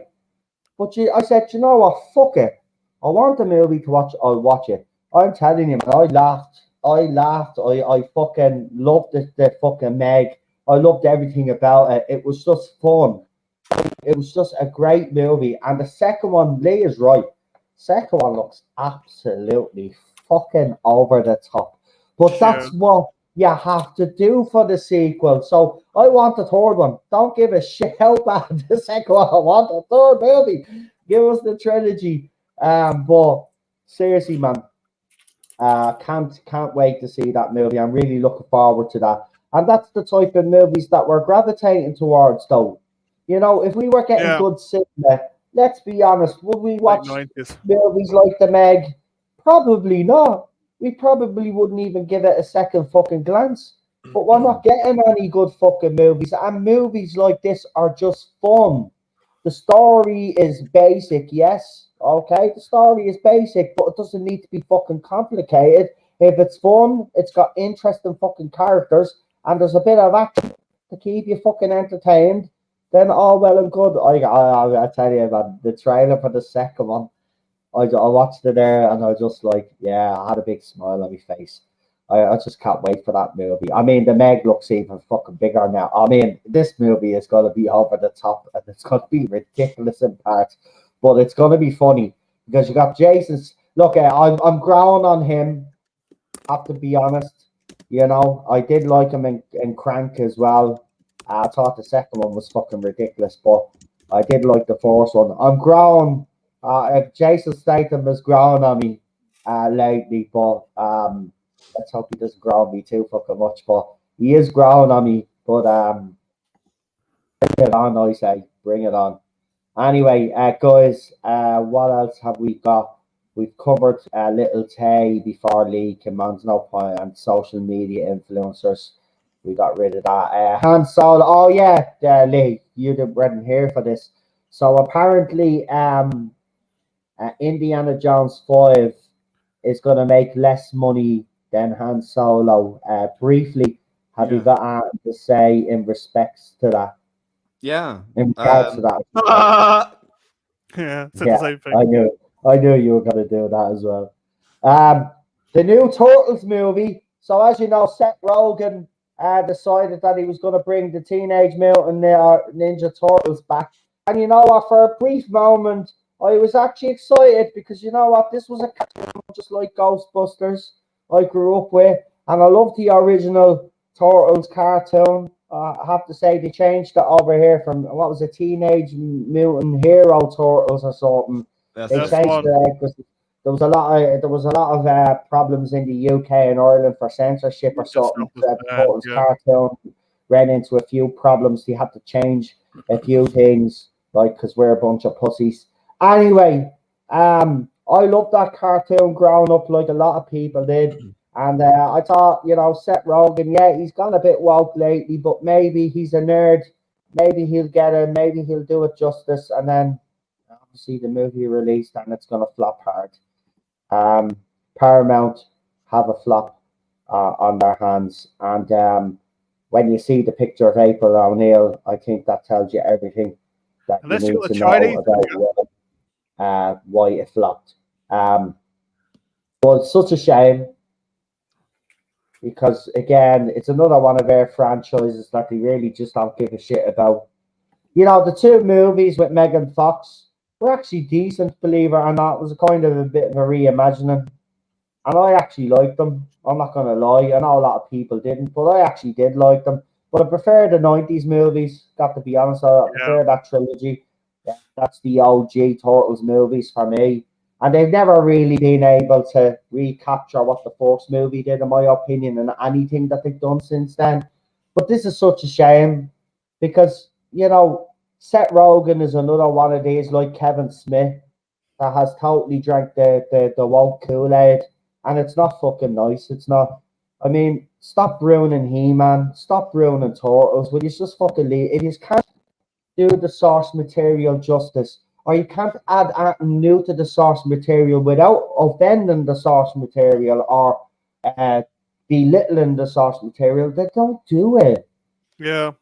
Lee, are you surprised that we've got another fucking flop? And then PD, you can answer after Lee. But Lee, are you surprised that we got another flop, or is this just the same old? Hollywood's just not fucking reading the room again. Well, you know, it's like the beers are kicking in now, so I'll get it's like the Russian army trying to mobilize during World War One. You know, they're so slow. Ooh. on the uptake that by the time these, they're always chasing trends, never setting them these days. So they always think, oh yeah, this is what the kids want. They want, all this woke stuff. And it takes them about 10, 20 years to realize, that fad has gone by. Yeah. And they're just too slow to catch. These things, have been set in motion years in advance. And I mean, some studios keep doubling down, and they keep losing money, and they keep, I mean, Disney have hired some gender fluid influence or some asshole league. I mean, they've had like 4 or 5 flops in a row, mate, right? Yeah. And they still haven't read the like. He's losing money. Disney, he's have to sell off some of your stuff. It's an easy fix, you fucking idiots. This is the thing. This is what pisses me off. It's actually an easy fix. All it takes is the will. Fucking stories. Yeah. This is why I think Disney are kind of relieved that this strike is happening. I wouldn't be surprised if they were behind the strike in some way, engineering it, because then they can go, okay, well, we don't want you anymore because the time has passed now that, the whatever the law is, whatever, you can start getting rid of people after a certain time. They're just waiting for it. Maybe that's why. I don't know. We'll have to wait and see what the writer strike brings. If it culls all these radicals out, and if they replace them with people who know what the hell they're doing. If there's anyone left who knows what they're doing, that's the problem. Because once you lose a generation of talented people who are in those jobs because of their talent, not because of the color of their skin or who they sleep with or what their gender they identify as, if they actually lose that link to the talent that's gone before, that is going to be lost forever. Yeah, that's it. Generation. Hang on. They made Splinter gay in this movie, so they made a gay rap. They rolled it back. The last minute. I am okay, right. Let's see. This is where this nonsense has to stop, right? We all support gay, lesbian, bisexuals, and wherever you are, look, do whatever you want to fucking do, right? Doesn't fucking encroach on what we do. That's fine. But see this bollocks here, right? It's a fucking rap, right? So it's a rap, but it's also an established character. Yeah, I'm sick to the hind teeth of race swapping, gender swapping, and the LGBTQ plus fucking politics. I'm sick of it now, right? Yeah. I'm actually sick we of it all now. are. I mean, right? So many LGBT people are also sick and tired of this shit as well. We didn't ask for this. We don't want this. We never wanted this. It's nice to have representation. It's good to see yourself on screen. Whatever, but if it's don't force it. You don't force it. And you don't use straight characters to do it either. It's so annoying. And the backlash against people like me, that's going to happen, and it's not because of anything I did, and it's not anything particularly that straight people did either. They're just angry and fed up, and yet it keeps being pushed down their throat, and that's going to affect people like me and PD. And there's going to be innocent people in the crossfire. And it's like, we didn't ask for this, right? It's the activists who've infiltrated everything, who are managing all this, who are pushing all this stuff. It's all the queer theory types and the LGBTQ queermact, and I don't subscribe to that, but people are not going to know the difference. It's like that's why they use LGBTQ instead of gay, lesbian, bisexual, whatever, because they're trying to umbrella everything and package it wholesale as if it's one thing. I'm sorry, but anything right of LGB is heterosexual. I'm sorry, right? But this is the thing. I think the general public, though, and you make a very valid fucking point, and this is why I want to highlight it. Innocent people like yourself, PD, are going to be caught in this crossfire because there is anger now. Yep. And there is a tide turning with the public. They can see exactly what's going on now. And I But think that's what they want. it That's is what they want. but I That's know what they want. They do. want that. Yeah. They want that though, because They want us to go back when to gay square marriage one, man. happened, when gay marriage happened, that was true equality. We had all these Mm. radicals do not like that. They wanted No. a queer revolution. Okay, so by agitating everyone else, and subverting the movement to, you know, which had achieved everything it needed to achieve, at least in the West. I mean, there's lots of problems elsewhere, obviously, but in the West, but that wasn't good enough. They want to create a situation where there's a revolutionary feel, because they want to agitate, because they believe in this cult religion that they are revolutionaries, that they're going to change society, and it's going to be a queer communism or something. And you know what the thing is, though, Lee? Yeah. You know what the sad thing is? And just before you finish your point, you know what the sad thing is that of us, the members of the public, actually decided to end this tomorrow. It could be ended tomorrow, and that's the sad thing about it. You don't realize that people are still restrained right now, but that restraint is getting weaker, and that resolve is getting weaker I by see the year intent. Yeah, I see it. And it's the sad, annoying mate. the annoying thing is, right, you get these extreme radicals on the left who keep saying the same mantras about they'll come for you, you know, if you turn your back on the TQ plus, whatever, they'll come for you next. And it's like, well, the reason why they might come for us next is because you started it. You instigated this. You're putting our lives at risk because of your nonsense. That's why we don't want anything to do with you. Yeah. And it blows my mind. And I of course, you know, that it becomes a self-fulfilling prophecy, because they've created the situation in which the backlash can occur, and they want it to happen. They keep talking about this genocide and like all this hyperbolic nonsense, but they are wanting to invoke that. They are trying to make it a self-fulfilling prophecy. It's part of their religious cult. Well, they do, because if they do, then they could say, "Look at the public, look what they've done." And then they could use, it strengthens the stick.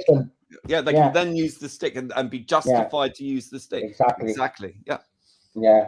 And you know, man, don't fall into that trap. And I see a lot of people on the right hook, line, and sinker down. That's the sad thing about it, Lee. People need to have their head screwed on here. People need to understand the difference. It's not all gay, lesbian, and boy people. People need to understand the difference between activists and just ordinary. Yeah, exactly. Who just want to get on in their lives. Exactly. No, you're right, man. You're right. Lee. I fucking agree with you. I've been saying, look, it's why I had me fucking passionate plea to everybody a couple of weeks back. And I stand by that, you know, lads and ladies, like, we're gone past just fucking sitting on our asses. Yeah, people have to speak up. Yeah. You know, you've got to stand up for what's right, because I'm telling you now, there's going to be a group of people that fought for to get where they are. They're going to be back to square one because of a small minority of activists. And Lee is right. That's the thing. They do not represent gay, lesbian, or bisexual people. They don't. Even trans people, even the trans community out there being used. Right? I will never fully understand trans, right? I think everybody knows. Well, there's transgender and there's transsexual. Wait. There's transgender and there's transsexual. Now, the transsexuals understand and know that they are not the opposite. Women. They haven't changed to become the opposite sex. They know that they are. Yeah, I know that difference. I know that difference. Yeah.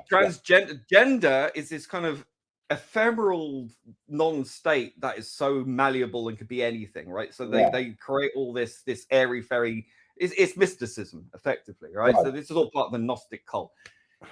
So that's the difference. People who are biologically realist, and they do it because of gender dysphoria, and then there's the trenders who do it because it gets them attention, or because they have a fetish, right? There's a whole raft of all sorts of that goes along with that. So that there's a division there as well. But the same voices in the trans community, who are the transsexuals who roll their eyes, and are, some of them are speaking up. I'm friends with someone on Twitter, and I fully support their right to exist in freedom and liberty, and not to be harassed or beaten or whatever. But they understand as well. They understand the rules. They understand that they cannot go into a woman's space, for example, and do what they like and have their dick flipping out. You know, But they don't want to. That's the difference. I think I know who you're talking about, but they don't want to. They understand. You know, that's the thing that has to be understood. But Lee and PD, I got a serious question to ask, and I want you to be as honest because I think people need to hear this. But as gay men, do you feel safer now than you did back in the day when you were fighting for your rights? This is what annoys me, all right, with all this hyperbole, you know, this coming for you, it's the worst area, homophobia and, you know, transphobia everywhere, and nonsense, right? Open the door, crickets, all right? It's such overblown hype, and they believe this as well. They actually believe that there's going to... That's worse now than it was back then. Yeah, and it's like, I grew up in the 80s and 90s, all right? I experienced extreme violence, you know, I was hospitalized, you know, just for wearing an army coat, for Christ's sake. And I got cornered on a train and they beat the crap out of me. You know, I had internal bleeding in my knee. I couldn't stand up. And the police then were like, the police then didn't support you, didn't they? No, they said you dress gay and all this kind of stuff. So they were very homophobic. This was in Kent, by the way. But if you dress gay, I dress gay because I wore weird clothes growing up. Like, so that was the 90s. That was the 90s. Fashion sense in the 90s was all over the place. Everybody was dressing gay, if that's the case, because everybody was wearing different pieces of clothes that even go together. But you know, like, I mean, I would say, I want to make the point. I just want you to get that point because you do feel safer today than you do back in the day, and you believe that. With a caveat to that. I mean, yes, absolutely. But in the more urban areas, now, when I was living in London, there was a rise in crimes, homophobic crimes. By predominantly Black and Asian people. There was a mosque which was renowned for producing extremists. They actually had a Sharia law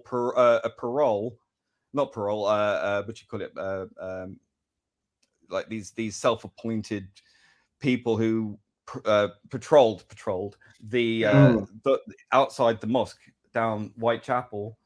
And they were harassing gay men or anyone who had a beer in their hand. They would take it off them and then pour it down the drain.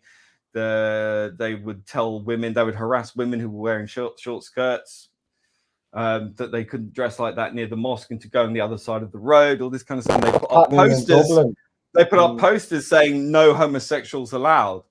So I'm glad I got out of London when I did. I have to say, it was absolutely doing my head in, and I did feel more afraid. That wasn't always that. I mean, it was there back in the day, but you know, as it was more, it became sort of gentrified a little bit. But then all this elements started to increase, and this kind of extremism started to increase. And there was obviously when the riots happened in London, that was happening outside my door. So there was that, you know, so there is definitely an issue that needs to be addressed amongst Muslim men and Black men, particularly, some Black women too. I'm sorry, this is not a racist issue. There is a culture within that. No, community. You're right. Okay, that needs addressing. It needs addressing. There is. It is extreme homophobia. Even Black gay men get ostracized in their own communities. Look, you're not saying anything that isn't true. It happened in our societies as well. Our race. Well, I saw you posted that there was a refugee, a Muslim refugee, who moved to Ireland and was hooking up with gay men on Grindr and then murdering them. You know, you've seen that, but you know how the media reported on it. Let's just say that they left out the fact that these men were gay, right, and just said it was a serious right. It's ridiculous. But Lee, I'll ask you this because you're entrenched every day on social media, and you've posted and retweeted some vile stuff headed towards you, and I've often come on here and been upset by you, and I know you don't want that, but I have been, because what you put up with on a daily basis, not just because of your sexuality, obviously, because you're Jewish heritage as well. So you're getting it from every angle. But From the left and the right, by the way. Yeah, but explain to people that don't fully understand the ramifications of this. Yeah, ramifications of this. If this isn't stopped, if people don't speak up, what is the end game for people like you in society if this continues down this soapy road? It'll be the gulags. You know, I mean, we've seen this throughout history. You know, all these people crying foul and I'm a victim. They're not. What they're doing is they're playing for power. It's a power grab, and what they want is complete dominance. I'm sorry. This whole LGBTQ plus thing is a monopoly on power. It's got corporate and government backing, whether that be local government, devolved powers, or even within the main parties in parliament. They are pulling these resources together. This tiny minority has more. I mean, it's not the LGB so much, it's the TQ plus, right, who are 0.03% or something like that, and that could be exaggerated, who have so much power and yet spend 24/7 on Twitter complaining about how hard their lives are and how oppressed they are. I mean, I wish I was that oppressed. I honestly But you know what? Can I just say though to those people, I have a hard life too. Lee has a hard life. PD, we all have hard lives. It's not easy surviving in this world nowadays, especially in 2023 with war looming over our heads, with food shortages, money shortages. We all have problems, especially during the pandemic. A lot of people, mental health went to shit, including my own. Right? We all have problems and issues to deal with. The difference is we just get on with it, right? And this is all I would say to people out there. All you activists are not actually helping, right? You need to shut up. It's the activists that are ruining it for everyday people. Like, that's LGBT people. I don't know what the hell Q is. That's complete nonsense. But anyway, and it originally meant questioning, not queer. Yeah, but it originally meant questioning. That's what the Q used to stand for. You ask anyone today, and they go, "It means quit." No, it doesn't. No. It never did. And then, it was reclaimed. No, it wasn't. It was reclaimed. Straight people using it. And who are the ones identified themselves into the queue now? It's effectively straight people, ostensibly. Actually, I'll ask PD this. PD, the whole Lee has given his opinion on it, and he can remind people after because you haven't had a bit of a chat in a while, and that's me and Lee's fault, especially me, right? But blame me because I'm the host. Anyway, but this whole reclaiming the word thing, right? So we've seen queer, right? I hate to say it, but it's reclaimed, so I'll say it. But I hate personally saying it. And the other F word, right, with MAGA, has also been reclaimed.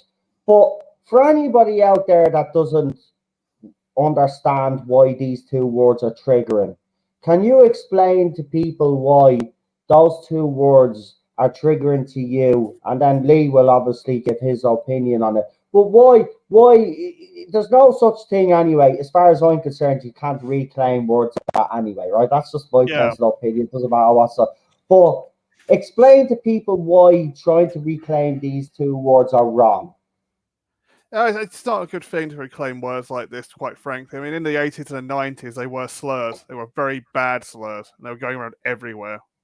But tell people why they were slurs. What was happening while these words were being used? It was like being accused of being something. Even if you were, it's just like the old days of the witch hunts. It was just like that all over again. If someone calls you the Q or the F word, it's like they're accusing you of being something. Yeah, but what would happen after they called you the Q and the F word? What would normally happen? You'd get your you get beaten up. You get your head kicked and you get beaten up. It was like the Inquisition all over again. And now it's going like the Inquisition, but the other way around, from the other side. And that's why we're all being very careful what we say now, hiding and carrying a big stick, pretty much. I mean, it is a safer time now. It's not like it used to be. It's a lot safer. I would have come out of the closet if it wasn't a safer time, but it seems that it's the far left now. It's a problem, not the far right. Lee, but Yeah. You're very strong on this. I've seen your tweets. When you see someone, you obviously use that Q word. I won't say it again. I've said it once and I shouldn't have said it. I apologize because I have had a bit to No drink, worries. but that's no excuse. But I hate using that word anyway. I find that offensive, and it is an offensive word. But Lee, you cannot, in fairness, right, to educate these twats, you can't reclaim words like that were literally being said, being ringing in your ear while you are getting the shit kicked out of you. And as you said yourself, you've ended up in hospital. So obviously you are being, as they called it back in the day, and I hate using it, but the term that was used was gay bashing. Queer Right? bashing. So you are queer bashing, yeah. Oh, I said it again. That's your fault. Anyway. In context, it's fine, but I mean, in context, it's fine. Yes, but, you're right. the problem is that they don't, because these people are in their 20s, right? Or some of them even in their 30s, but they missed I mean, like today, I mean, kids as young as whatever come out as gay, and everyone stands up and applauds them. Something of brave. It's Do you think really they need to not be a educated? problem like it was. Do you I think mean, they I'm need not to saying be it doesn't educated on that? happen, but what I'm saying is that the extreme physical violence and that word ringing in your ears as they're beating you, kicking you, spitting on you, when you're on the floor, and that word was resonating through your head, right, as it was happening. So that was the word of hate, and it means strange, weird, freak. That's what it means. Okay, there's no positive connotation from that, but that's what these subversives enjoy. I hate. But I mean, they don't understand, and you try and explain it to them, and it's like, well, you don't have the right to tell me what I can call. It's like, it's not your word to reclaim. The gay pride thing started, and we used to chant, "We're here, we're queer, we're not going shopping." I think that was the one but it was to stop people using it, to show it would not be used again, that straight people could not use that word and affect us like this anymore. It was to destigmatize. But the thing was, now we have people who call themselves TQ, whatever, calling themselves that word. And I'm sorry, anything right of LGB is heterosexual. Okay, so you're basically getting a bunch of heterosexuals calling themselves and calling everything under that umbrella LGBTQ plus queer.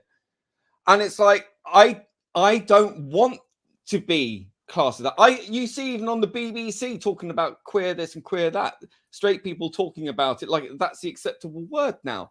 No one asked us. No one actually, I think if it was put to a vote, hands down, that word would not be acceptable to us anymore. And I don't care what these people say. And I think it's extremely telling that even though when they're told how deeply offensive and what it actually means, what actually happened when that word was used against us back in the day, that they don't care.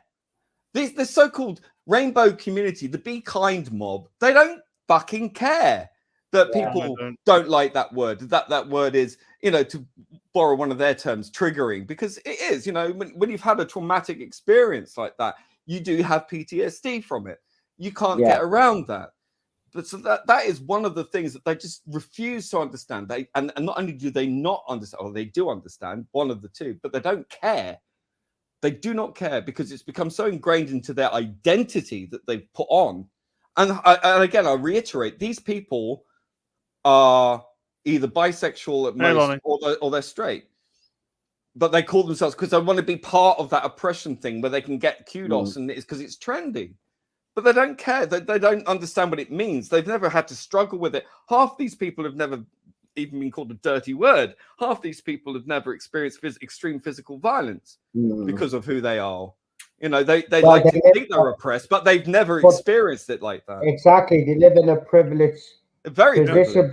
because of people like yourself that fought to get. See, this is the thing that Better actually people than me. pisses me off about. All right, it's the fact that you guys and all of the bisexual people, lesbians out there fought for user rights, fought for what they have today, and yet they want more because, as you said, they still feel like they're oppressed. I mean, I you would know, love to be you as guys oppressed as them. I would but pay you to be as guys paved the way. Yeah. That's what I mean. You Luxury paved the back nowadays. way for these younger generation to have to be in the privileged They've position. never that had they're in it now. so good, to borrow, you know, one of their presidents saying. No, but you're right. But you're right. I mean, even in Ireland, we voted for same-sex marriage. I mean, They're that was a creating huge problems. step for the country. They're creating Catholic problems country. for themselves. Yeah, because that are they- not even there. Because there is no legitimate civil rights movement that is required anymore. That's why they're pushing the trans thing and the queer non-binary thing. It's because there's nothing left, and Yeah. because they are the first generation in history to never really have anything to fight for.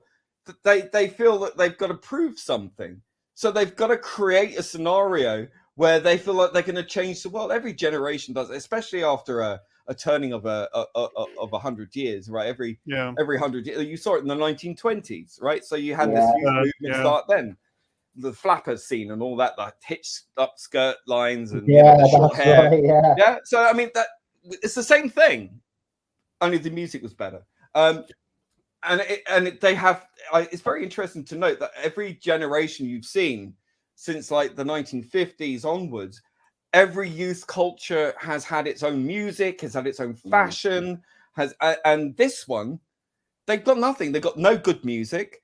They've got no decent fashion sense. I mean, they're just copying what they did in the late 70s. They don't early even 80s. have their own culture like we do. No culture.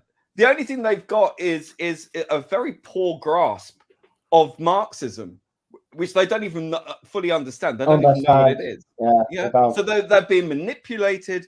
That it's corporatized. The corporations are in on this. You've got government. You've got the bloody White House hanging the progress pride flag, which isn't a pride flag at all. It's an abomination. And you've got this cult. It isn't a cult. It's a social contagion that has gone, and it's been funded by billionaires. So it's a fascism. It is fascism. Oh, and they've got their own flag. On board they've now. got their own flag. They've got corporations and billionaires and government and White House backing it. And now they've got the Catholic Church. Even that, and the army, the police, the NHS, whatever. You name it, it's everywhere. You see every Pride Month, which goes on forever and ever. It goes even beyond a month. Not Pride Month anymore. Let's be honest about it. Pride Month's supposed to happen in June and end in June. Season, Joe Boy, Cork. It's all summer now. It's all summer, and it goes throughout the year. And it's ridiculous. You get non-binary day and non-binary day, genderqueer day. All this. You only get a day. They do though. You know what I mean? Like I thought. But you know what? You know who doesn't get a day? You know who doesn't get a day? No. You know who doesn't get a day? Who? In the calendar? Gay men. Yeah. I kid you not. There is not a single day for gay men at all. You get lesbian day, but you don't get gay man day. Isn't that interesting? I mean, it used to be Pride was for gays and lesbians. As toxic as us. Because Pride used to be gays and lesbians. Now it's for the TQ plus, effectively. No, but you are toxic just like us straight men because you don't like. Exactly. We've been relegated. They've colonized the movement. They've taken it over. They thought we were sellouts because we wanted gay marriage and equality. They want equity and they want control. They want power. They want societal change. They want to normalize every kink and fetish that's going. They want to subvert everything, and it's all exciting. Well, the Catholic Church has fallen because Pope Francis has come out in support recently. So the church has fallen, and you've got to ask yourselves. But surely they don't want boys to have their dicks cut off, do they? I mean, what else are they going to fiddle with? Well, look, bottom line is that the church has softened its stance, and that's, you know, because look, I'm not, it's I a was slow born march through the Catholic. institutions. This is what I was talking about. You know, it's been going on for decades, since at least the 1960s. Look, I was born Catholic. I was raised Catholic. I used to go to mass every Sunday. I was even an altar boy and sang in the church choir. I was fully on board with it until obviously the abuse accusations came out, and that was me done with. Now, I'm not the most religious person, but I do find it quite disturbing that the Catholic Church is on board with this, mainly because of the fact that kids are being mutilated. I mean, anybody that can support that, and I know people will make the pun and the joke, well, the Catholic Church has abused kids for decades and stuff like that, and yes, that is true, but this is the biggest. Listen, this is population control. As I spoke earlier, this is a crime against humanity. What's happening, kids? You're basically dissecting healthy girls and healthy boys in the name of what Lee is called, and many others call a cult. And now even the Catholic Church has got on board. I'm disgusted at Pope Francis, but I knew Pope Francis was a sellout anyway. He's a WEF appointee. So I'm not actually surprised because the Catholic Church, whether you believe it or not, has always been political anyway, and every pope that's picked has been for a reason, just like the President of the United States. And like, look, bottom line is we're all told we have the choice of freedom. We have that, but we don't. They select candidates, they select everybody. Right? Pope Francis wasn't put in there by accident. Right, and the next pope that comes after him will be the same. Right, the Catholic Church has fallen, and you know, whether rightly or wrongly, people agree with that. We should be fucking actually terrified, because if the Catholic Church can agree with this cult and this ideology, then how many other religions are gonna fall to this cult? And if that happens, that's the end game right there. It's game over, folks. You know, now I know people will accuse, you know, the Catholic people that are Catholics of all sorts of things like homophobia and stuff like that. But to outright support something that mutilates children, and you know, it's a dangerous ideology. I can't believe we've gotten here. Also, women. Yeah. I can't believe we've gotten here. It's really. I go, how? I asked this question a few weeks back, Nick. I'm trying to figure this out. How did he actually even get? I mean, I told you it's a slow process. No one noticed. It coming. That's what I mean. It was so slow, we didn't see it coming. The only time people woke up to it was when it was too late, and that was in 2016 with the Brexit vote and the Trump election. That was when they ramped it up, that people started to notice, because before then they were doing it very, very under the, and then slowly, and then they exposed themselves, and that's when they realized, shit, you know, now people can see what we're doing. They went full on really hard, and that's why there was this no debate, all this stuff, and you're a transphobe, all this stuff. They came straight into play very, very quickly. All these marches, and you know, BLM, and you know, the Women's March, which, you know, ironically now you can't even say what a woman is. Okay. But I mean, it all kicked off really from around that time, because they exposed themselves. They'd realized that they'd gone too far very quickly, and then they went pedal to the metal and went for it, because they realized then that now is now or never, because if they don't do it now, it's never going to happen. So that's why it's been going on like it has. And that's why it's gone absolutely mad online and everywhere else, because and then obviously the lockdown didn't help, because that sent people even more loopy. And here we are, you know, and now we have to untangle this mess and keep fighting back. And you know, they keep winning here and they keep winning there, but you know, we are winning in many ways, and you just have to keep winning, you know, keep pushing, keep buggering on, as Churchill said. So see this face here. This face is of a white supremacist, right? That's going to get clipped. Homophobe, transphobic, right? whatever fucking label I am, right? If I'm all of those things that these people call me, well, then I wear it proudly. Because if you think it's okay, no, hold on, let me finish. I won't go on a big rant, I promise. Because if you think I'm okay with watching children mutilate their bodies, right? Watch men invade women's safe spaces, so where women are put in danger. If I'm sexist because I believe that, roles shouldn't be gender swapped. If I'm racist because I believe roles shouldn't be race swapped, I wear it all with fucking honor. Because you know what? I'll tell you one thing, right? I'm none of those things. I want the best for everybody in this fucking world.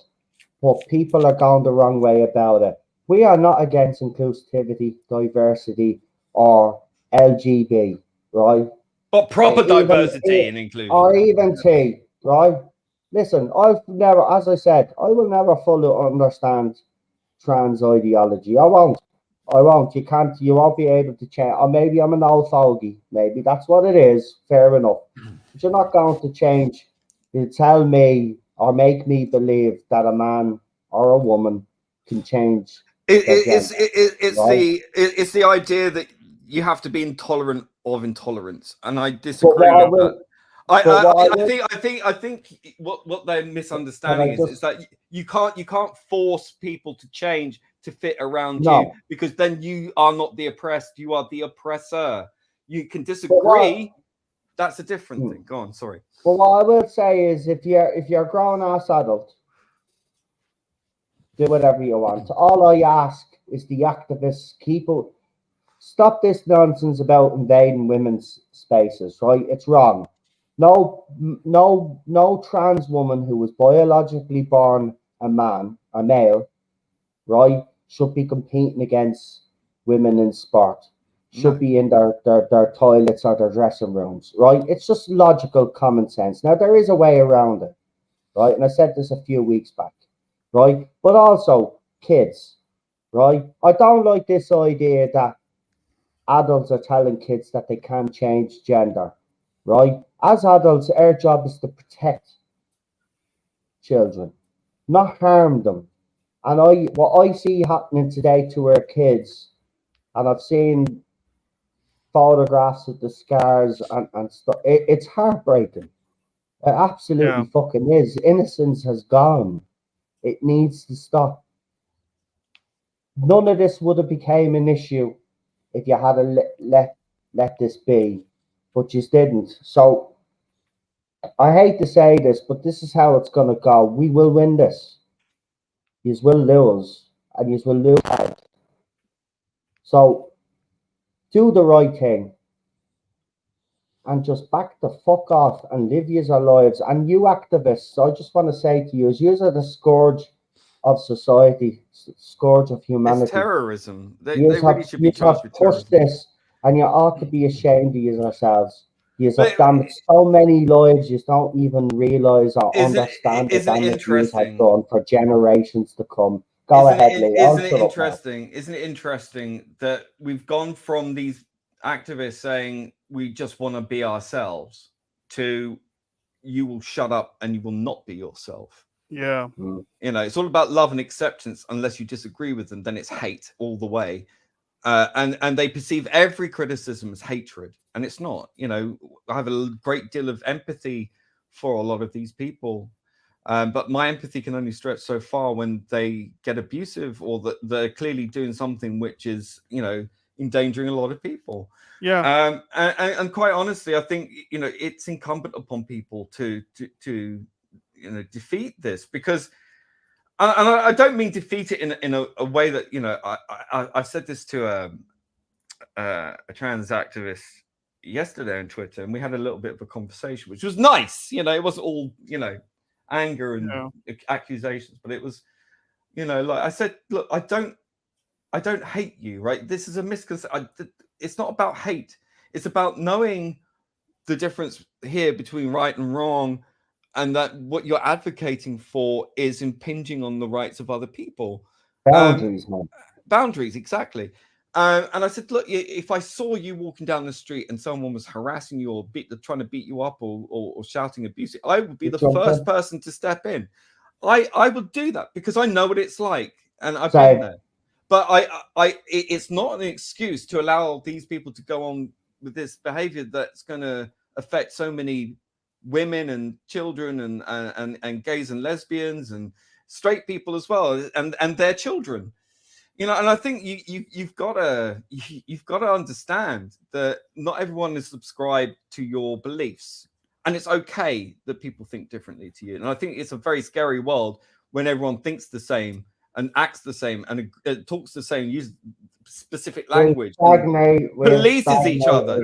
Yeah, because then you end up with a society that's straight out of the bloody 1984 or Brave New World. Man. Orwellian society. Out, man. That's the way it lands. I'm not prepared to live in that, you know.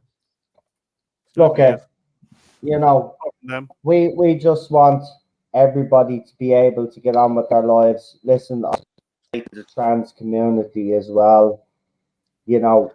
But is it a community? It's not a community. Okay, a community is where you live. Okay, it's people that are around you all the time. That's a community. When people talk about a community, they're talking about this nebulous online social media thing where everyone is supposed to agree to a singular monopolar belief, and it's like, no, that's not a community. That's I apologize for saying. I apologize for calling. No. I'm just saying. I'm tired of hearing that. But you're right. No, but you're right. But I'll rephrase. Okay. The trans people out there, my message to you guys is this, right? He is right. Nobody hates you, right? No, some people do, and we have to say no to them as well. But the thing about it is that that's important. Understand that you are being used because you are being used, unfortunately. And that's the thing. Now, if you guys decide you have had enough of this, like Lee, like PD Rich, trust me, the public will come and support you. Because I think we can all see where this is going and we don't like it. And we know there are people in the trans community that don't like where it's going either. But they're afraid to speak up because we're seeing how everybody gets treated. Lee is a perfect example of how people. So can you imagine if trans people start speaking up, how they'd be treated by the so-called rainbow community? They'd be absolutely slaughtered. So it's important for you guys to know that if you do speak up, members of the public will back you because we know that it's not. And Lee is right, you know, and the reason why I'm mentioning this is because I think everybody needs to understand that it's not everybody in this so-called community that is toxic and wants this to happen. And the problem is that innocent people are going to be caught in the crossfire, and we cannot go back to the days where Lee and others are in fear of their lives because of who they are. Nobody should feel like that, including people within the trans community. But these activists do not help the situation. You're seeing the destructive nature of these activists. It doesn't matter what they're activists of, right? We see the Amber Heard feminist activists defend her even when the evidence proved that she was a piece of shit, right? It doesn't matter. They're still writing bad stories about Johnny Depp still to this day, even though the court case showed that she was the lunatic, right? This is the society that we're living in right now. So we've got to be very fucking careful here because it's not everybody in the so-called LGBTQ plus community. It's not. It's a small fucking minority, as it always is. Like when it's a small minority of racists or fucking dickheads out there. It's always, what you always notice when there's something like a hashtag or a community that's put there, BLM and all of that shit. You always get a toxic minority that always latch onto it. It's the same with the Doctor Who community with Not My Doctor. Do you remember? A racist element stuck onto that, and then it stuck through the fandom then. Same thing here. Right, there's always a fucking small part of the minority of fucking society that ruins it for everybody fucking else. And we've got to distinguish between them and people that are genuinely just want to get on with their fucking lives, because this could end in a bad way. I've already seen video footage from other countries where it's getting out of hand now, where they're beating everybody up now. And this is the way it's going to go. And it shouldn't be that way. It shouldn't be that way.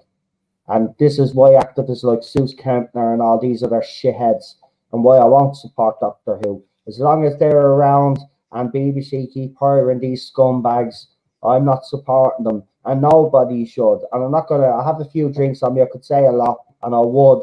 You know me, I don't need drink to say that. And I already made my point, but I think if you support this 60th anniversary and Series 14 in any way, I'm going to say it, I think you're a fucking hypocrite, and I think you're an absolute scumbag, because you know what that organisation has done. You say they're part of the fucking problem, they're part of the fucking cog, they're one cog of the government. All of these agencies that Lee spoke about earlier on, they're all part of one big massive fucking machine. So why would you support fucking Doctor Who when you got Seuss Kempner coming out with the shit that she's coming out with?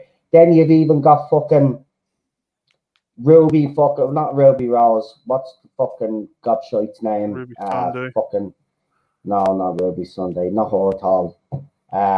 Yasmin Finney coming out with shite. You've got fucking RTD coming out with bollocks. Even Shooty Gatwa now has started to come out with these bollocks. How many more times do they have to come out with this shit and indoctrinate your kids before you decide is enough is enough? And how many times does BBC have to cover up for the type of people that they cover up for? How many times do BBC have to go and get the police to go and fucking arrest people, and old people as well, putting fear, sending letters to them telling them they better pay their fucking TV license or they go to prison? How many more people do they need to send to prison, right, before everybody in the public fucking cops on about this organisation, right? Nobody should be watching Doctor Who. If you're serious about BBC changing, you've got to fucking boycott, end the fucking story, like people have been doing with Disney fucking Plus as well, right? And the thing about it is, a lot of people talk in this fandom, but they don't fucking do it. And mark my words, I fucking can this fucking channel in the sake of fucking doing this, because I believe in it. And I have canned my channel, and I'm not ashamed to fucking say it. I've ruined my fucking channel because people expect me to talk about Doctor Who, and I don't talk about it anymore. And some have left. My channel doesn't get the numbers anymore. But do you think I'll give a flying fuck?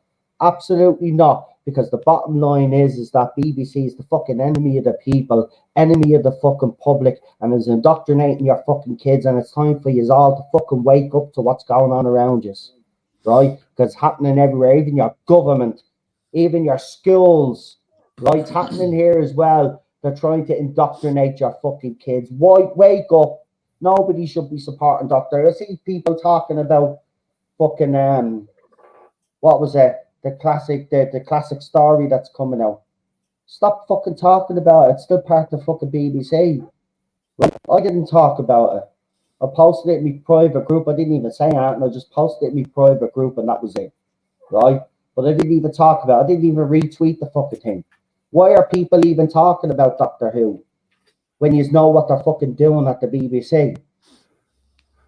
It's like, either take a stand or don't.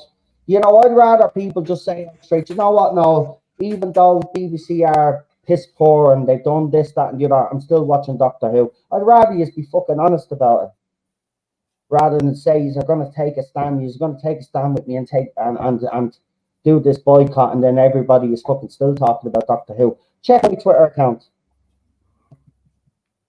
and see if I'm talking about Doctor Who. Go on. Check my YouTube channel. Lately, we're talking about Dr. Don, and I've, as I said, I've actually literally destroyed this channel by doing that. But I take a stand because this is the right thing to do. Because if you don't take a stand now, then it just gets worse. And trust me, Hugh Edwards, Jimmy Savile, right? There's others as well. There was a CBBS presenter. She did a new thing. She was canned as well. Nice swept under the carpet, but it's grand. Seems to be acceptable. People have no morals anymore. You know, where's people's morals? You know, where's standing up for what you believe is right? What happened? What happened to us? Seriously, what actually happened to us as a fucking race, as a society, Shit, that we become 2008. a bunch of fucking pussies, right? And allowed these people to fucking control their lives the way they have. Seriously, how did we get to this fucking stage? Because I tell you fucking something, we ought to be ashamed of ourselves. We truly should, right? And there's some out there more fucked than we are, right? So at least we here have our eyes open. But sadly, that don't. And in fairness, we probably sit here and say they probably deserve it all, right? They deserve to be fucking taken over and to be fucking ruled and to be, you know, to have all of these fucking their rights taken away. But in reality, if theirs goes, ours go too. So someone has to speak up. Someone has to take a stand. I haven't watched the Flash movie. Still haven't watched it, and I still have no intention of watching it. Me neither. I'm serious about listen. 3 times I said I was taking a stand on this channel and I was boycotting, and people convinced me otherwise. There is no convincing me now. I'm in. I'm entrenched. I'm not changing my mind on this. When that anniversary special is on, I'm going to be streaming, doing something else. I might do watch-alongs of movies or something. Things that I enjoy. Right? Because, yeah, people say, well, classic Who's different to new Who and all of that. No, Rusty Oaks hasn't changed his spots. Still owned by the BBC, and that's the thing. And it's heartbreaking. You just think this has been easy for me. As I said, I literally canned my channel for this. Hasn't been easy. Hasn't been easy. And I'll probably never recover from this, but I don't care. I'd rather have my principles in place and believe in fucking something than fucking sell out. And I'm sorry, I do feel strongly about this. I don't think any YouTuber should be covering Doctor Who. I don't think you should be given any promotion whatsoever at any airtime. There's plenty of other stuff we can talk about out there. You know, there's other shit you can rant about other than Doctor Who, is all I'm saying, you know. And there's things to be positive about as well that aren't Doctor Who. There's plenty of stuff to talk about other than Doctor Who. I just don't think it's right after the latest. And what gets worse is that even after the allegation was made against Hugh Edwards, they had a party and he was there, the top brass, and he was at the party, and they knew what he was accused of, and they still had that. They were still in a room. So that says a lot about them. They haven't changed, and they never will change. And you know why they won't change? Because the public don't force the fucking issue. Because you will keep going back and lapping up the shit that they put on TV. And as long as you keep lapping up what they put on TV, they'll never fucking change. So we see boycotts work, right? Budweiser's still fucked. Disney Plus is fucked. If people think a boycott won't work against the BBC, you're sorely mistaken. You can actually make a difference. But you've got to want to make a difference. You know, if you want to grift, go ahead. But as I said, you know, I'd rather you come out straight and just say I'm watching Doctor Who and I'm gonna cover it, blah blah blah, rather than say you're gonna support the boycott and then you don't. That's just where I stand on it, and it might sound harsh, but you know, as I said, you got to take a stand somewhere, because if you don't, I know I certainly will regret if I don't stand up for something I believe in. And I believe an organisation like BBC has run its course in the current form, and there needs to be radical changes made at the organisation, a clearing of the swamp. And the only way that happens is if you stop watching their programmes, and they have to change, then they have to be forced to change. But the people have the power to do it. And that's the sad thing. A lot of people don't realise that they actually do. The power is always with the people. Remember that, and always has been. We've just forgotten that. We do. We have guns and all this other shit. The government. Well, we could take down governments, man. We could take down organisations. We could boycott. They've already proven it with Budweiser.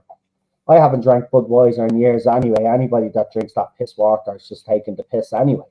But I'm surprised that beer never fucking, canned anyway, because it's piss, right? But the fact of the matter is, it is popular in America, apparently, especially Bud Light. Look at it. They canned the company. Because people said enough is a fucking enough. So, yeah, I just wish all the Doctor Who YouTubers out there would come together with me on this one and do it, because in the long run, because think about it, do nothing now, it gets worse. We do something now, we might be able to actually make a fucking difference, and actually say that we were part of that and we actually helped make a difference and change the BBC as an organisation. I mean, why that wouldn't appeal to people to be part of something great like that is beyond me, because we are truly in a dogfight here. I don't think people realise. Lee will back me up on this one. The time sitting on your arse and not being vocal, and even if it is being vocal, I'm not saying people should go out onto the streets and stuff. Even if you're vocal, if you've never been vocal before, even that is enough. You're adding your voice. The time for being afraid to say something is over now. I think the path has been set that people now. Yeah. I mean, gender critical views now are protected under law, so you're actually not. I mean, if you're afraid of losing your job, then if you believe it's for that reason, you can sue them because it's protected by law. Actually, though, you make a good point, because a woman did sue and she won. Yeah. So you can actually sue because it's unlawful. They can't unlawfully terminate your contract because you don't believe a man is a woman. I mean, they can, but that's in some companies have done that. And this is why, as Lee said as well, he agrees with me. The time for not opening your mouth or speaking up, we're gone past that now. People need to speak up. Voices need to be heard, because their voices have been the loudest for a long, long time, even though they're a small minority. And again, it is only a small minority, and this is the thing. We're the majority, but yeah, we seem to be losing this fight. If that's makes sense. Like, we've had a few little wins here and there, but we're the majority and we're losing this. And why? Because people go back on what they say. You get these big YouTubers, well, I'm going to boycott this movie, but then they get a ticket. They say a friend got them the ticket and they go to see the movie. But what they don't realise is it doesn't matter if your friend got you the ticket. You're still going and supporting the fucking movie. Then you're going onto your YouTube channel. You're bitching about it. So you're giving it promotion. This cycle has to end. To fucking crack this, to win this, we got to stop talking about that shit. We all do it, including me, though. But we all do it. But we got to fucking stop. Anyway, on this part of the conversation, unless the lads have anything else to add before we move on to the last topic, because we've gone 2.5 hours. And actually, I'm feeling the beer now. Yeah, I've noticed. Yeah, noticed. Do you know what? Nobody gives a shit. This is what they love about me. Anyway, it's the best part. But no, seriously, I'm serious, man. We got to fucking come together now and stop this nonsense once and for all, because, I'm sick of this shite. All I just want to do is fucking enjoy my life, be able to drink a beer and fucking be able to go out and not be worried about offending fucking some idiot out there. But here, we'll end on this topic. I was going to talk about Wonder Woman 3, but apparently it's been canned. No big news there. But Midnight's Edge, Tom Connors, and I want to give him a special shout out. I mean, he actually spoke about this months ago. He was way ahead of the curve on this and said that it wasn't actually happening, and a lot of people laughed at him, as they always do. But Tom and Midnight's Edge, they've always been pretty solid with the information that they put out there. But again, they've proven again that they were actually right, because apparently now it's been confirmed that even though Gail Gadot had come out and said that the movie was happening, it's been confirmed that it's not actually happening. So I was going to talk about, but we don't really need to talk about the movies, can't. But we will talk about, and the last topic of conversation, I did bring her name up a little bit earlier on because she was in the two Turtles movies over recent years, and it's Megan Fox. So Megan Fox has a couple of sons, and like all actresses nowadays, like your woman Charlize Theron also, these boys don't dress as little boys though, because their mothers have decided that they're going to wear girls' clothes. Now, a U.S. politician called her out, and she actually responded. So if I can actually find it, hold on, it's in the chat there. Just bear with me, because but let's just say her response actually got a bit of a reaction, because people were saying, okay, they just show you're in her head and not get what he was actually saying.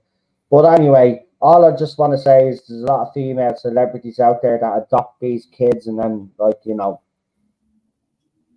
do believe they just adopt these kids to indoctrinate them or to do some mad gender shit. I mean, you had Jamie Lee Curtis come out earlier today about supporting their kids. This is who they are, welcome to the world, and blah blah blah. And apparently the son, who is now a woman, is a bit of a freak anyway. But Lee put up an interesting comment in retaliation that you should be protecting your kid or something like that, whatever it was. But Lee I said is it's right your. I said it's your job to protect them from themselves. Yeah, that's what it was. And I mean, that is absolutely spot on. I mean, again, parents, you need to look at yourselves. Why are you even? Because it's a talking point. It's trendy. It makes them look so hip and in with the in crowd. To stay relevant. Is she doing it though? Is Jamie Lee Curtis doing it though to stay relevant? Yeah, it's relevancy. It's so. I think it's. Point. I think it's rather sad. It is. To be quite honest. Now, where's this Megan Fox fucking thing?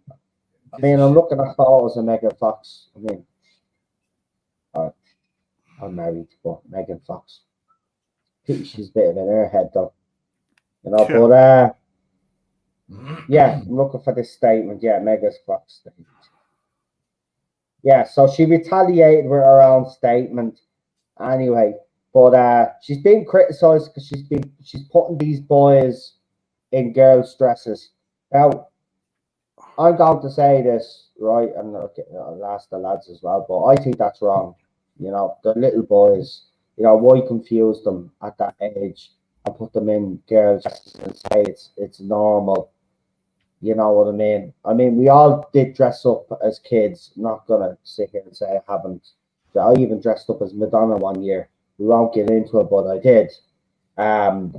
We all did dress up, right? Nothing wrong with a bit of dress up. But to be seen in public and your sons, which I think she adopted. And Charlize Theron did the same thing as well, by the way. Exactly the same.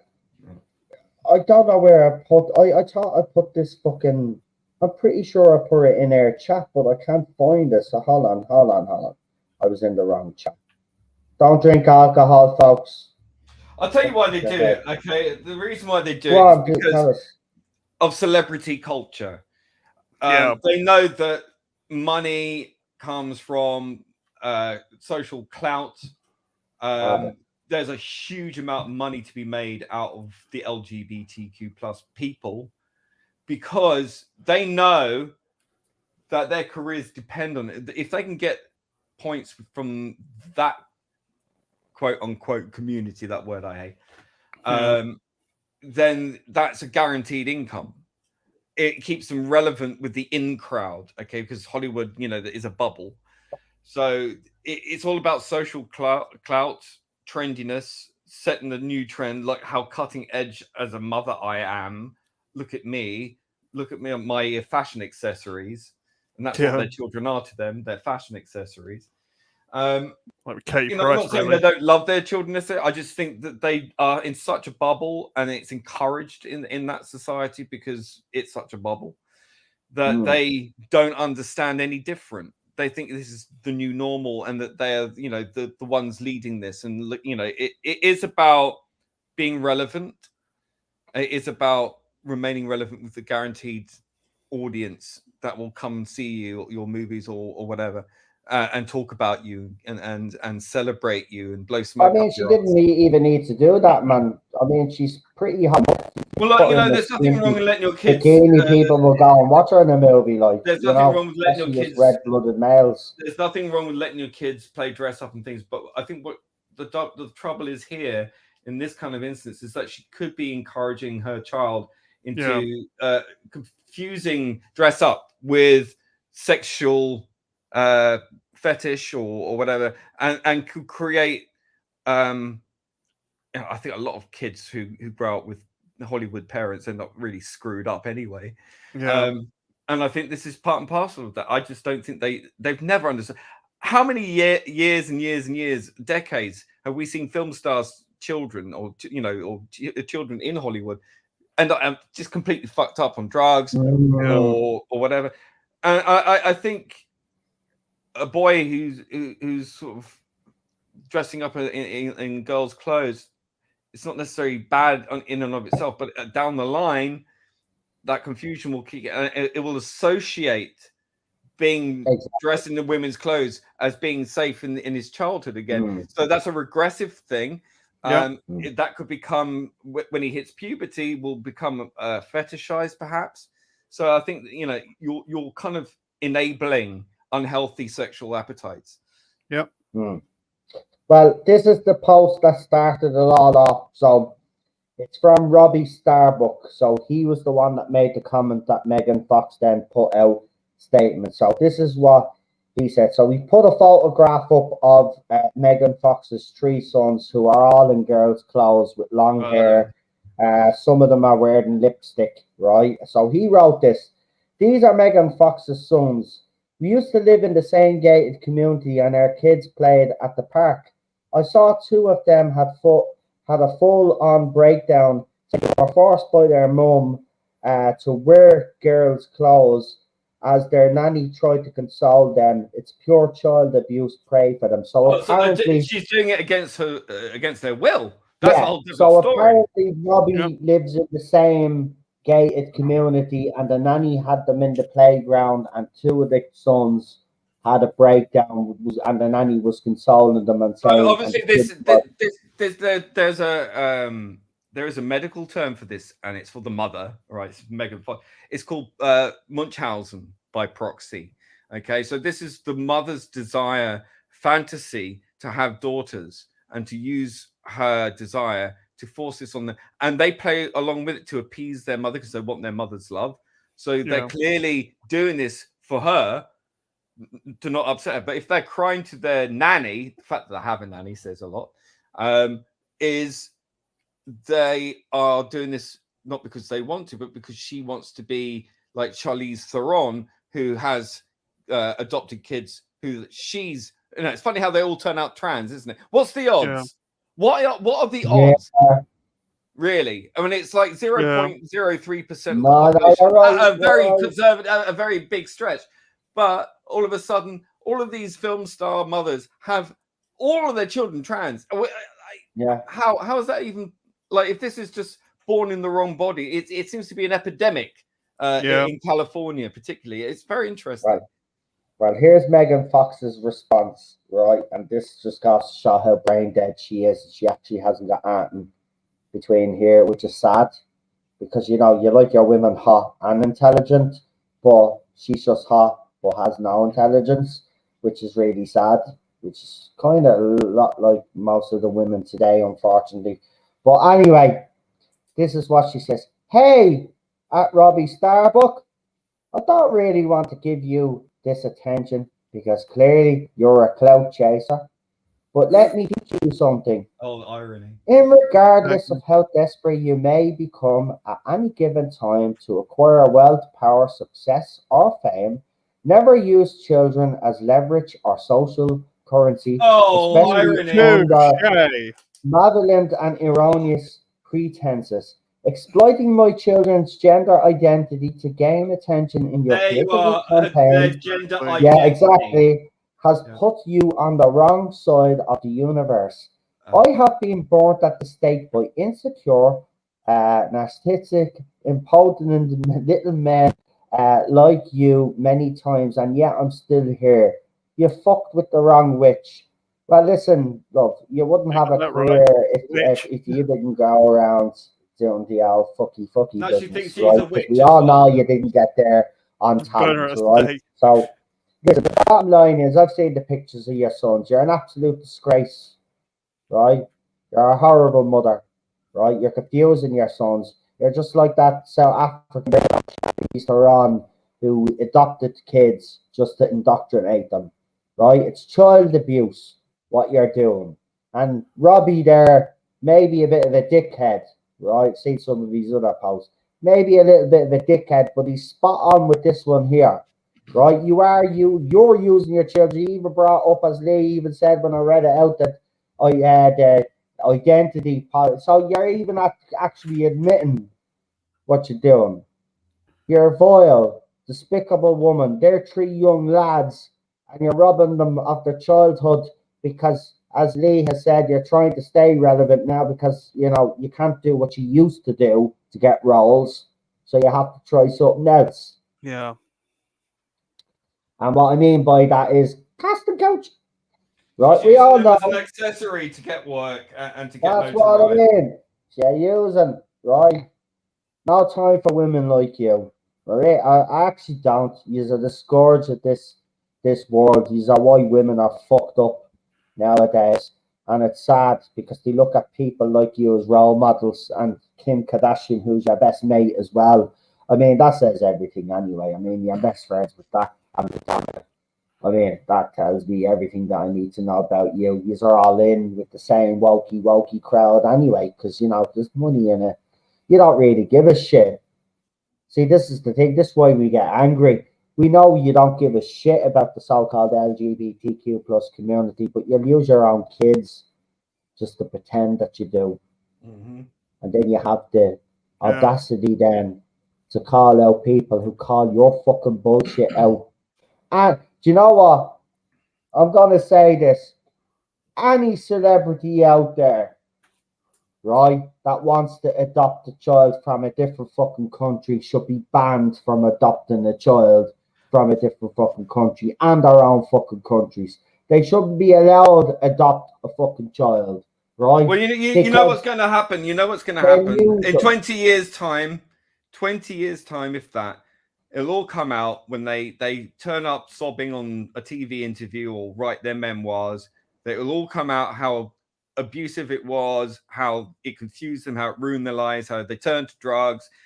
It's the same story we've read 1,000 times. I've seen it in a million different 60-minute interviews or whatever. It happens so many times with celebrity children. You know, it writes itself, and you can see it coming down the road. And you know, I feel sorry for them because like they are going to have to go through that, and you can do nothing but watch because these people are rich, they are powerful, and they've got all these idiots on their side, these activists and Hollywood and corporations and all the machine supporting it all. And that's why we have to win. Very much so. Yeah. And we will. And Well, on that going, note, looks like we will. and on that note, I'm gonna go and get some food into me because if I drink any more beer, I'll probably be crawling into them. I'm not that bad. But I'm at, do you know what? I'm at the stage I'm at. I'm at the giddy stage. And No be on shit. here. I'm at the giddy stage because, you know, I might say things that get me into trouble on YouTube. So, No, not you. Never you. You know what I mean?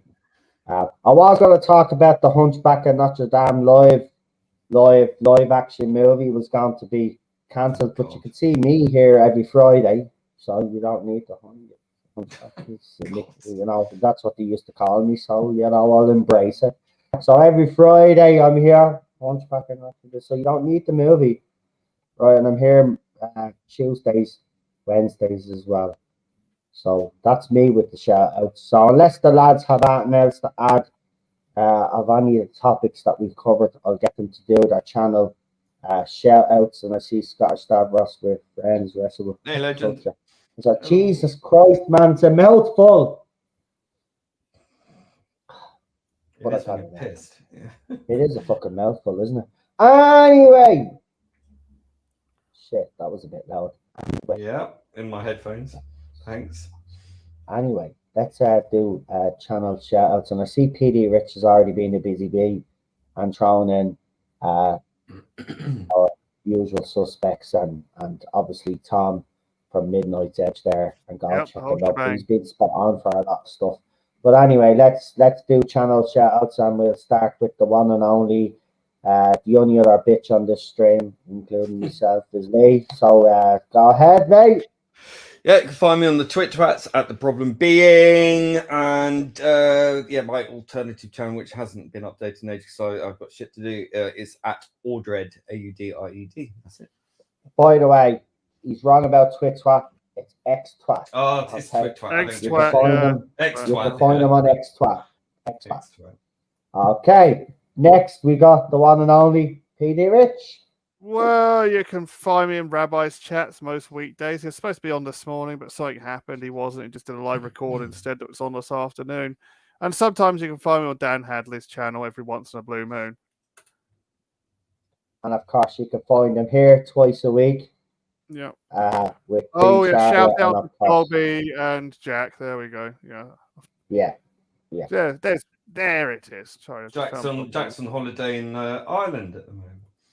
Yeah, no, he sent me a message. He sent me a message, man, telling me he was in Ireland. Yeah.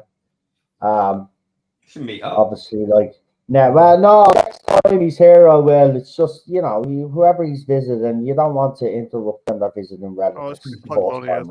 Second time round, if he comes back over again, he lets me know. I'll meet up with him. Absolutely, man. We'll go for. I don't know if he drinks, but we'll do something anyway. Right, well then we won't do a drinking session then.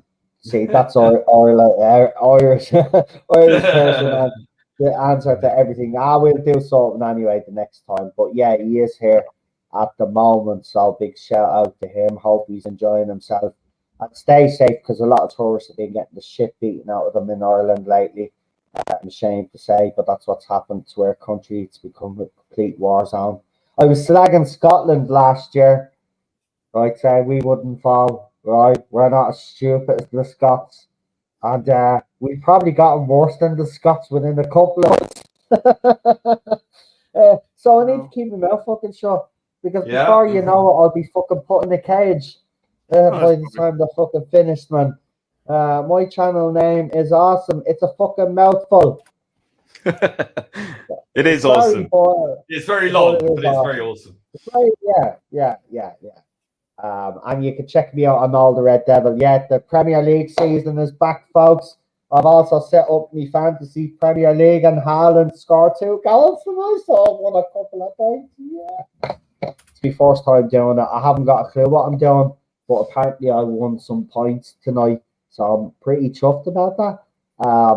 So there you go. Yeah, so check out John Jack Rabbit's channel, Gobby Guy, Scottish Stavros, Dan's channel, Lee's channels whenever he decides to fucking do something with them. But check out his channels as well because he has some good stuff there. And if you're into a bit of music, Lee is I've got a few beers on me now, so I might go and listen to a bit of Lee music now.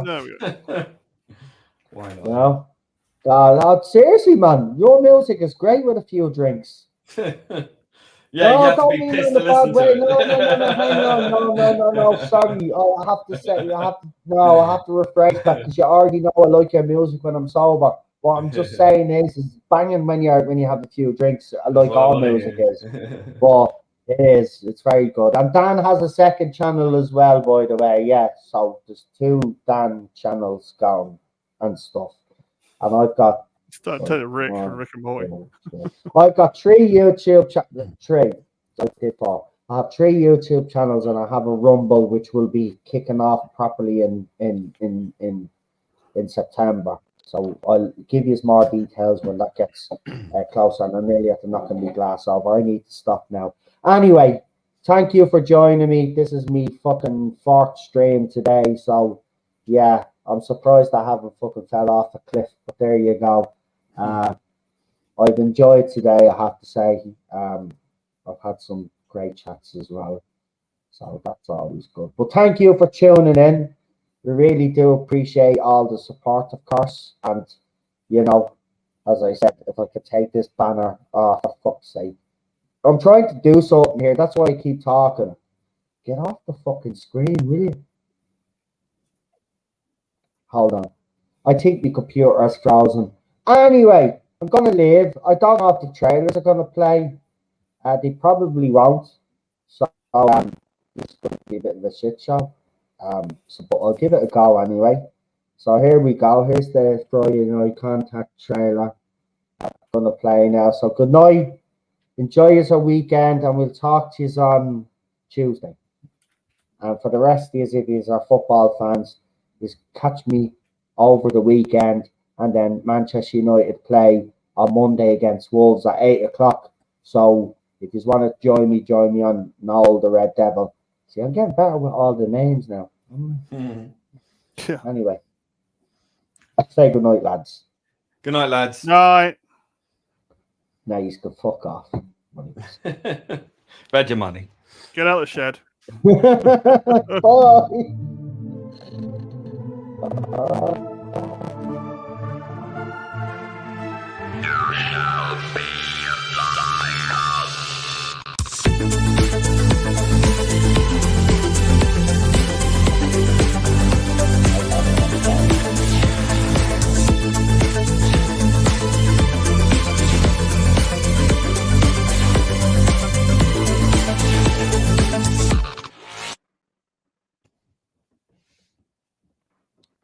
Is the trailer still playing? No, it's over. The trailer is over. See, it didn't